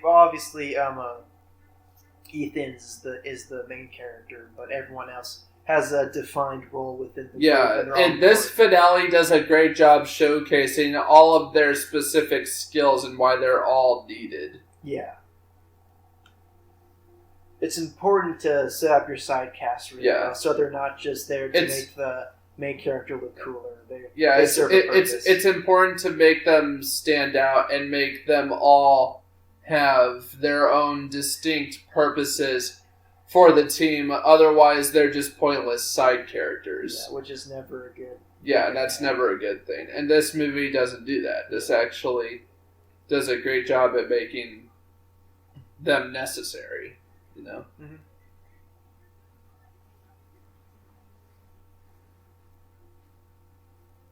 Yeah, that's a huge problem with a lot of the early MCU movies, is the pointless side characters. And so, one of the things that really opened my eyes with Infinity War, especially if you want to talk cast superhero. I'm sorry, just really quick. This shot of him getting running onto the helicopter. Yeah, he almost falls off, doesn't he? He does, yeah. I don't think that was intentional. I think he almost fell off. Yeah. But they kept it in because it looked cool. Yeah. Anyways, continue. Is that there's a lot of characters that just work better as side characters as opposed to getting their own movie. Because, for example, Doctor Strange, the Doctor Strange movie was alright, but as a character, he just really shined in Infinity War with the banter he had with Iron Man and Spider-Man. Yeah. And I realized these characters are really good characters, but some of them just work better as side characters as opposed to being the star of their own film. Yeah, Ant-Man's one of those. Ant-Man's one of them. I'd argue that Black Panther is one of them, which I'm sure is going to piss people off. But that would piss a lot of people off, but it's true. Yeah, he works okay. much. I should. Well, actually, I think his movie was good. It just needed, it was good. Let me stress that I still like Black Panther. I still like the movie. Yeah. I just think it's a bit overrated. Yeah. It just needed a little bit of work. That was all. Especially when Civil War kind of already because set up a lot it of had stuff. the seeds there to be its own excellent standalone movie. The seeds were there. And seeds there. On the other hand, what are those? Laugh at us because we're trendy. We make really bad jokes that'll be dated in a week. That movie has that problem too. Yeah. And I hate it when movies do that. Yeah. It's cheap, trying to get those cheap laughs. Endgame did that with Fortnite. It wasn't as bad in that case, but it was still bad. And Endgame also did that with Hulk dabbing. Yeah. Endgame. You're a decent finale, but you could have been a much better movie. Yeah. Anyways, we can't talk about that. We'll do a superhero movie eventually, but we need to focus on Mission Impossible. Yeah. It's just this action scene is just so... Yeah. We're building up to it right now. We'll get into the fun stuff in a minute. Yeah. Yeah, again, man. It's just so visually, it's so great to look at. In a modern world where it's just so easy to throw cheap CGI for as an excuse for fight scenes, I really respect all the stunt stuff Tom Cruise does. Yeah, me too. I mean, it almost feels like a lost art from being honest. He's not.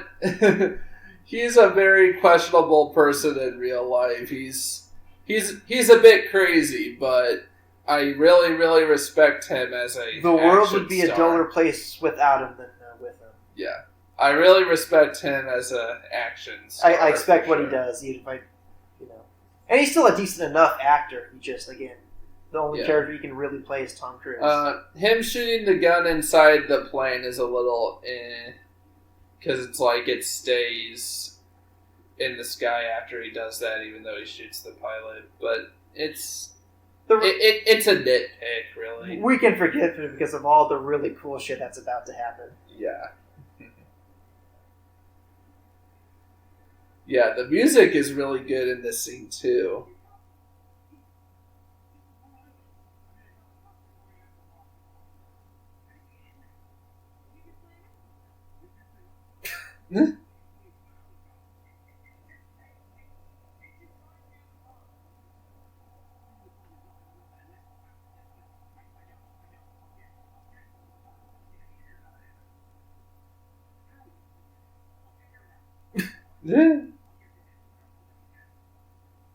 You're in a helicopter? How'd you get in a helicopter?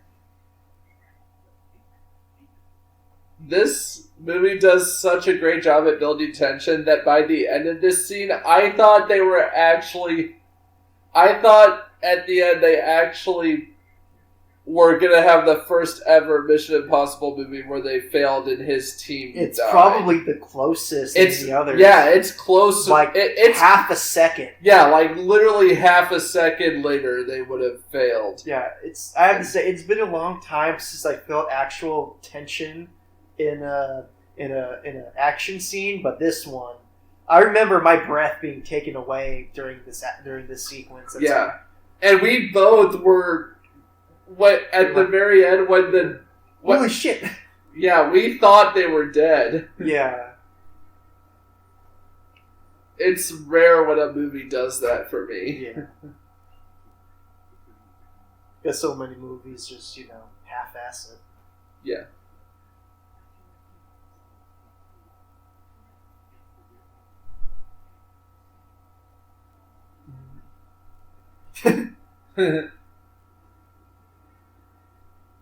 Was the wife on the team in the earlier Mission Impossible movies? No.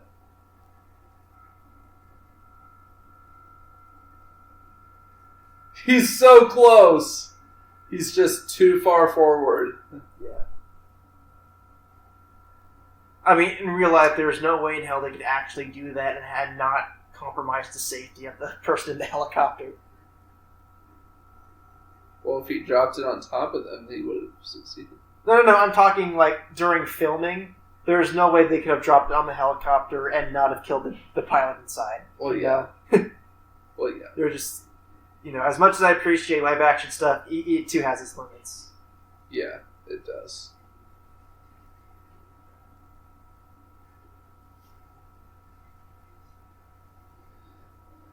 Gosh, Henry Cavill just has such a commanding presence in this movie. You know what this scene kind of reminds me of? Just a little bit. What? The action scene in Rambo, the second one, when he is in the helicopter and he fights was it a jet? Some kind of airplane. I don't know. It's very surface level, but I'm just reminded of that for some reason. Yeah.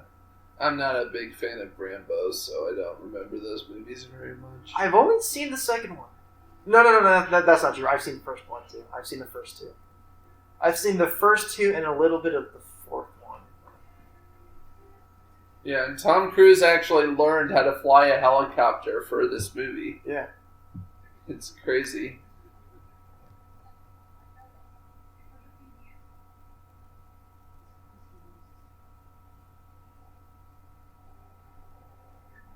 I don't know, man. I'm not one of those people who says that CG was a bad thing for movies, but it's frustrating to see movies rely on it more and more. As much as I love the final fight in, like, say, Endgame, that thing was one big CGI fest. Yeah. And one of my biggest worries for the future is that aged poorly. Yeah, I'm worried that...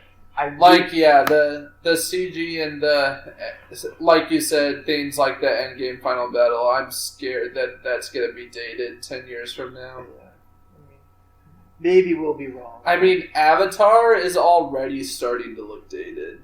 Yeah.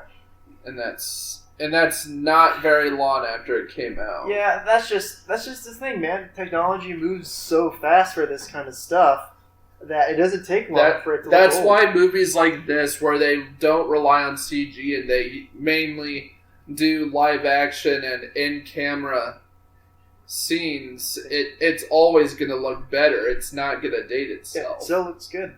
It's always going to look good, yeah.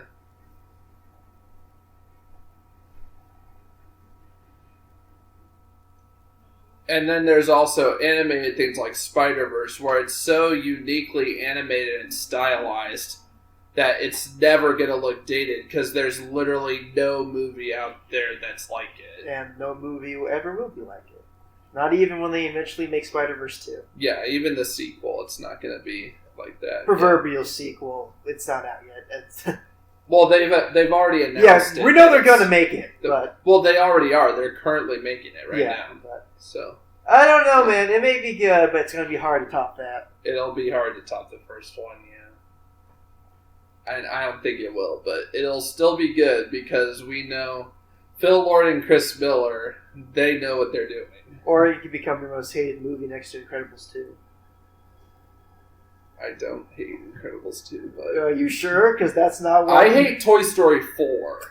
Okay. I thought you said Toy Story... The first time you talked about it, Toy Story 4 was decent. But... It's awful. Okay. So I thought you... Because when you first... Because obviously you hated it when it was announced because it was unnecessary, because Toy Story 3 was a perfect ending, which I agree with. Yeah. But then the first time you watched it, then we talked about it, and you said it was alright. But now you're saying it's bad. Toy Story 4 is awful, yes. Yeah. I mean, I've never been a Disney person, but even I have to admit that. Sorry, you're pointing at something. I love this. It's like he goes under the clouds, and this scene, just this whole movie, it's a masterclass of how to build up tension. Yeah, it's clever because it's not just two people with guns shooting at each other. You know, because Ethan, he's like, okay, the other bad guy has a gun, but I don't. So what can I do to try and fight this other person? And it's stuff like that can really make interesting choreography. Yeah. And did he just run out of bullets? Yes, he ran out of bullets. Oh my god. I know another weird thing that's kind of new for action movies, when characters actually run out of bullets in their guns. Yeah. Like, to go back to John Wick real quick, one of the really cool details in John Wick is that they actually keep track of the bullet count. Well, they only do that in the first one. The second and the third, they are like The second one, really pushing it, where it's like, yeah, if you.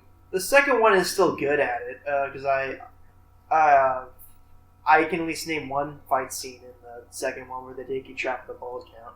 Well, in the third one and especially the ending of the second one, I'm just like, why do you still have bullets? Why haven't you reloaded? Mm-hmm. And, it's just one of those things where the first one, at least from what I heard, did that so well. The first one did, yes. And for them to skip out of that is kind of a shame.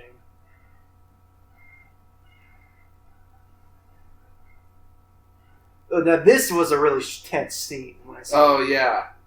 The thing with with Benji and Wayne, because Benji isn't a fully trained agent. Right. He's not a fighter. Right. I mean, he can hold his own, but he's not Ethan. Yeah, he's not Ethan or Elsa. But this dude is a trained fighter. Yeah. It's like, oh dear God, is he gonna die? I mean, I know it sounds another no shit Sherlock, but it's so rare. Well, this movie gives you the sense that they could die. Yeah, that's the thing. It's so rare nowadays for movies where you actually feel like the main character might die. Even in scenes that are supposed to be, oh, is he gonna die? Is he gonna live? Or just people on his team. Yeah, because not even necessarily Ethan could die. It's just the people on his team, which would be just as devastating because they do such a good job establishing how much they mean to him. Yeah, man. It's just like, even when scenes are like, oh, is he gonna die? Is he gonna die? Most of the time, it's like he's gonna live. They pay too much money for this actor to kill him off. That kind of thing. Yeah. But in this movie, I actually got the sense, holy shit, they could die. Like, even if they win, they could die. Yeah. So it's like, fuck.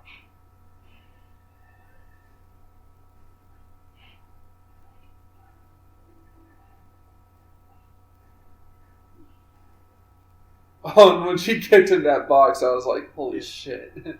Not as cool as the saving Jack Sparrow by throwing a sword that he has to balance on. Well, yeah. Yeah. But dude, Curse of the Black Pearl is freaking great. It's the best pirate movie made even today. Yeah. And we want to talk none of the sequels are good. If we want to talk about disappointing sequels, the Pirates of the the Caribbean biggest thing movies. that they get wrong in the sequels is that Jack Sparrow is not some buffoon who stumbles his way to victory on accident. No. Jack Sparrow is a mad motherfucker. genius who may appear he's a buffoon that stumbles upon victory by accident, but in reality, he's planned out this entire scenario for months, and that the reason he looks like a buffoon is because he's doing it with easy. Yeah, exactly. He's a mastermind that appears the fool. He's not a fool. He appears the fool, but in actuality, he's a mastermind. Yeah, and that's what all the sequels have gotten wrong about Jack Sparrow. Yeah, it's a shame, because I really like the first one. It's a shame the other ones are Yeah.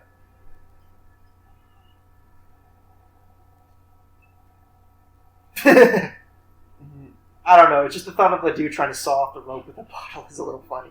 Well, it's sharp. I get it, but sharp like a knife. So yeah, but it's not. It's cool. It's just a glass bottle. Oh fuck! Oh fuck! Oh fuck! Oh fuck! Like right here, I was like, oh shit! Oh shit! Oh shit! Oh shit! Yeah, yeah, exactly. And now it's just like needs to choke him out before he is. Like, oh fuck! Oh fuck! Oh fuck! Oh fuck! Isn't it?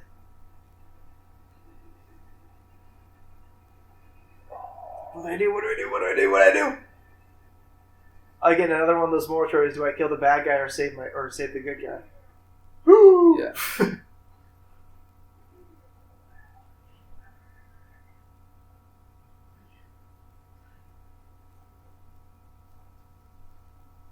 Yeah, this whole finale is just genius.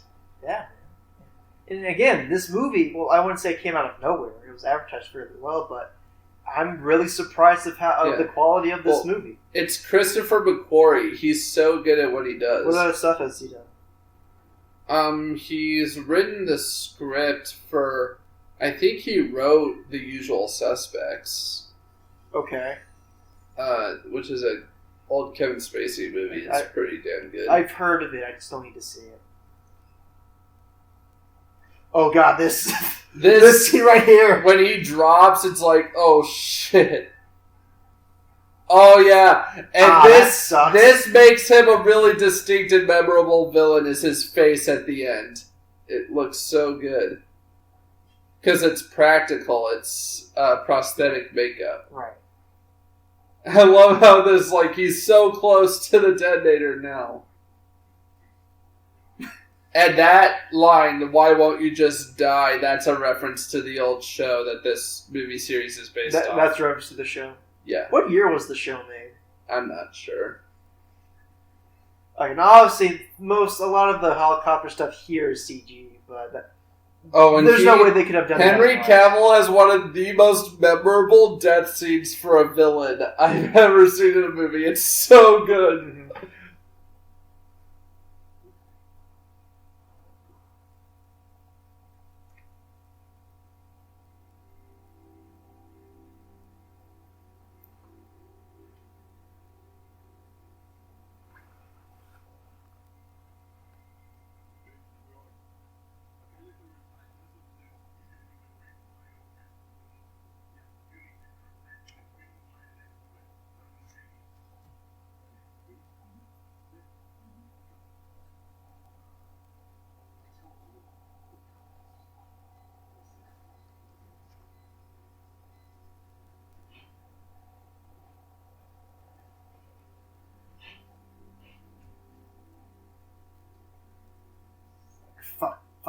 Fuck, where's the detonator?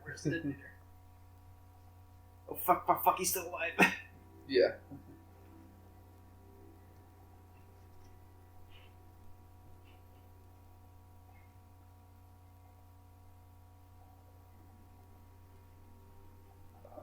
Yeah. That face. Wow, that's not quite Two-Face bad, but ow. That is great. You see it then, it's just like, ow.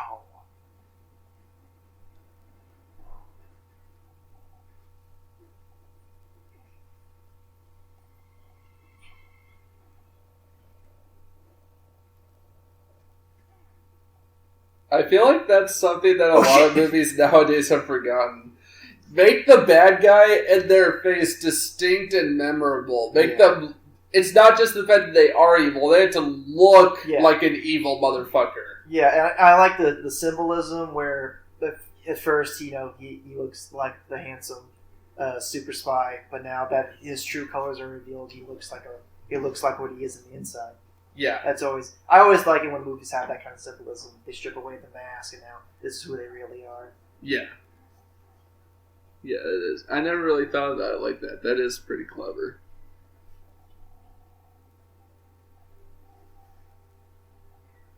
Well, and this movie does such a good job after the reveal at making you get the feeling of, my god, I hate this dude. He is such a piece of shit. Yeah. So when you see him die the way he does, it's so freaking satisfying. Yeah. He's just the most evil dude, and it's just like, you just love to hate him. It's like, god damn. It's like, talking about why won't he die already? Why won't this fucker die already? It's not like he doesn't have some deep reason for doing what he's doing. He's just one of those villains where it's just like he's so much fun to hate. I mean, having complex and sympathetic villains is nice and all, but... Oh yeah, those are always the best villains, but it's always nice to have ones like him where it's just, you love hating him. You just look at him and you go like, you motherfucker. Yeah, kind of like Joffrey Baratheon in Game of Thrones. Yeah, having those kind of villains is important too. It's like, there's no reason why he's such a little piece of shit in Game of Thrones, but he's just one of those people that's just so distinct and memorable. Yeah, not every villain needs a drawn-out backstory. And here it is. The hook to the fucking brain! Ow! Oh! It's so good. Yeah. Just another one thinks, like, God, that looked like that hurt.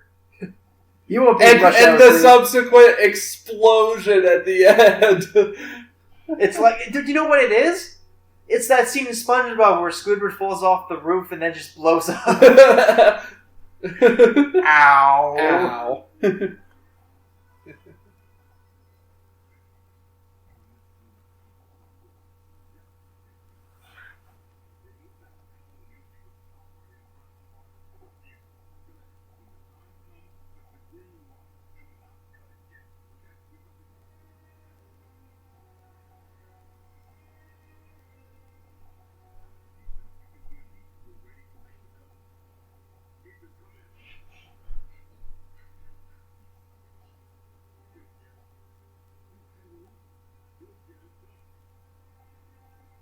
have faith in the hero. And what makes it even more tension filled is like we know he doesn't have it yet. Yeah. And there's like we have to do it. So like he's got beat the bad guy, but he has one more obstacle, and that's climbing the canyon. The last step. The last step is always the hardest to make.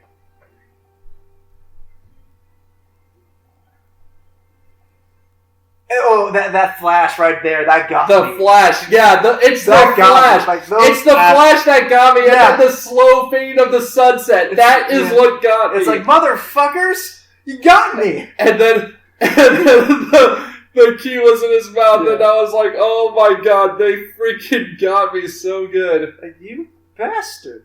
I literally, when it showed them alive and the plutonium falling out, I was literally just like, exactly. I was literally like, I forgot to breathe. I was like, oh my god, I can checking breathe. my pulse. I'm still alive. And I was literally questioning myself. I was like, did I even breathe for the last 5 minutes? Is my heart beating? Did I skip a beat? Yeah, because I was like, I was literally having a hard time breathing. This movie is so good. Yeah. And I have to say, even though I am glad they're going to continue making more Mission Impossible movies, presumably with this kind of style, this would have been a good ending to the series had they chosen to end it here. Oh, yeah. I'm really interested to see how they're going to do a 2-film story next time. Yeah. Because this series hasn't really done that. Yeah. That's going to be interesting. Yeah, it'll be kind of weird to think as Mission Impossible being like a high-quality film series, but if it gets there, I'm not going to complain. Yeah. Definitely.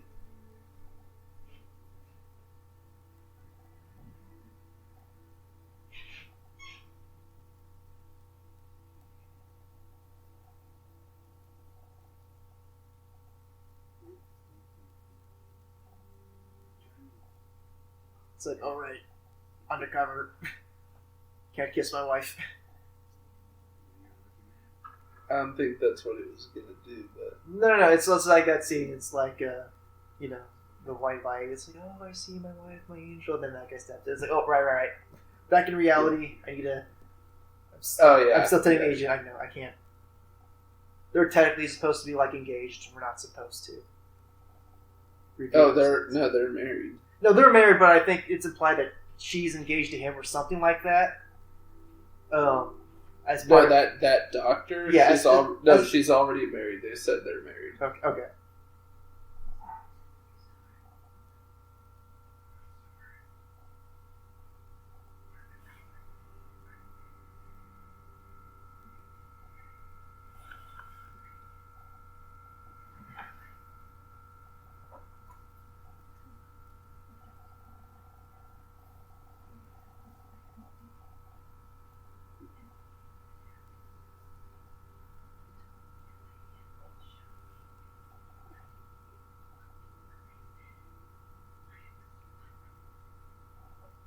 There's a really great video online on YouTube from this YouTuber called Brown Table about how Mission Impossible Fallout is like the perfect action movie. It's a really good video. Yeah.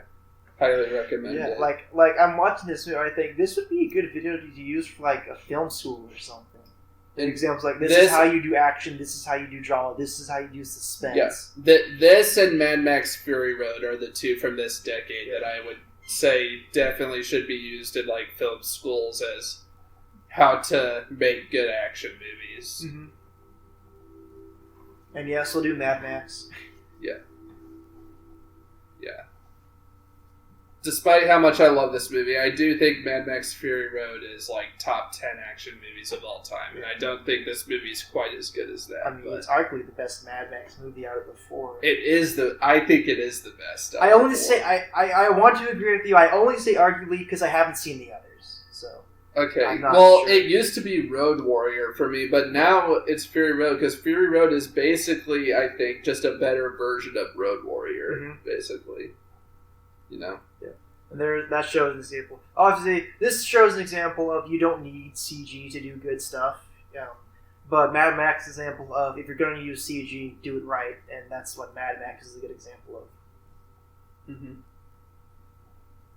And there's the connection back to the White Widow, because she's a broker. She doesn't play sides, so she can be used as whatever they want. Yep. Good use of the character. Mm-hmm. Yeah. Nothing in this movie is unnecessary. It's all needed. Yeah. It's just a well-structured movie. Everything is used. Mm-hmm. Nothing is wasted. And even every scene is important. Yeah, and after all of the stuff we've talked about, it's still just a fun action movie. That's what it is. You know, I mean, we watched this stuff to analyze it and talk about it, but you don't need to be a super big film buff to like this movie. To appreciate it. You can still just be a casual guy who just wants to see stuff blow up, and you'll get that too. It's a win-win. Mm-hmm. Yeah, and I just love the group too and their dynamic. They feel like friends. Yeah. And that was just a really cheeky way to end it too. Yeah. It's just like a little bit of levity. It's like everything's all right. Don't have to worry about nuclear fallout. I love how they begin and end it with the theme and the cast behind it every time. Mission Impossible, isn't it? In terms of like movie themes, it's definitely one of the famous ones. Oh yeah, it's up there with the James Bond. It's a classic theme for a reason. Yes, honestly, I think it's more catchy than the James Bond theme.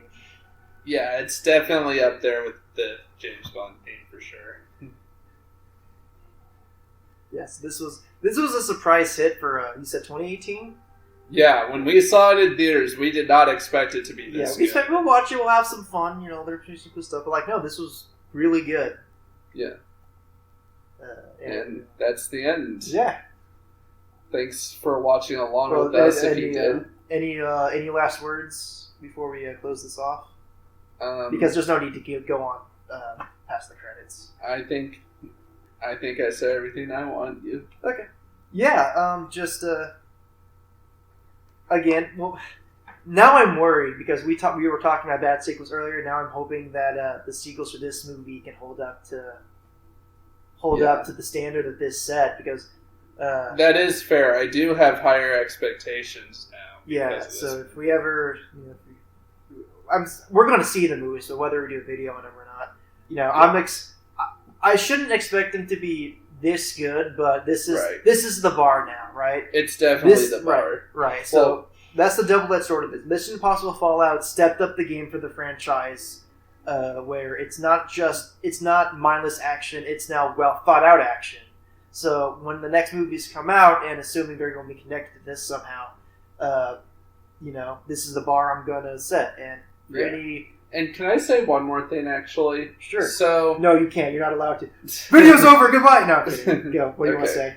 Okay, so this movie, or not this movie, more like the fourth one of Mission Impossible, because that's kind of where it started, where the series was like rebooted, and it just started these different kind of movies that were so different from the first three. It was a reboot to the point that it was so different that it legitimately revitalized the franchise. That's what's something that action franchises like Fast and Furious and the Transformers movies need. Yeah, something different, fresh, and unique. Because despite the fact what some people might say, the Transformers movies never had that kind of reboot. Some would argue that Age of Extinction was that, with Mark Wahlberg, but it's not really, because if you look at it, it's still basically the same movie.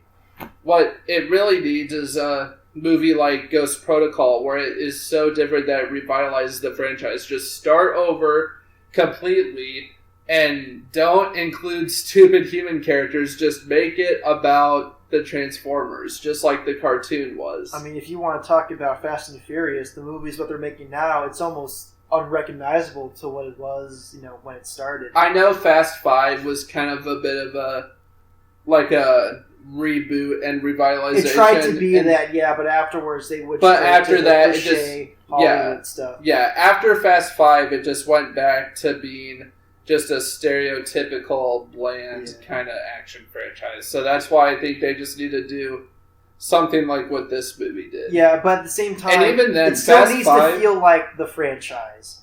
You know, because this, despite all the things different, this is still a Mission Impossible movie with all the Mission Impossible stuff connected to it. It's just done really well. Right. Yeah, and that's the other thing. Like Fast and Furious or Fast 5. I mean, even though that was kind of a revitalization, it was not like Fallout levels of good. No, I mean Fast and Furious has never been, that good. Yeah, in my opinion.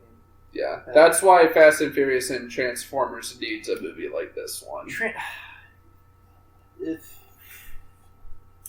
Honestly, with that, I agree, but like I just don't give a shit about Transformers, the movies. I just think in terms of Transformers, they just need to fucking stop. Yeah, at this point, they just need to stop. I'd say they need to stop with Fast and Furious as well. But... You mentioned Fast 5. As far as I'm concerned, Fast 5 is where the franchise actually ended. Yeah. Well, that's the thing. A lot of the movies that they had so far could have been the ending. 5 could have been the ending. 6, 7, and 8 all could have been the ending. But they're not. I guess Vin Diesel needs something to do in between going to the studio and shouting, "I am Groot" for a day. Yeah. Does Vin Diesel still do the voice of Groot? He does. Okay, so even squeaky teenage Groot even baby Groot and squeaky teenage Groot, yes. That's kind of impressive. Yeah. Alright, well, I guess that's it. So yeah, great movie. We'll be sure to do more stuff in the future, but until then, I've been Zach. I'm Grant. And thanks for watching. Thanks for watching along. Mission Impossible Fallout. Yes. Have a good night. You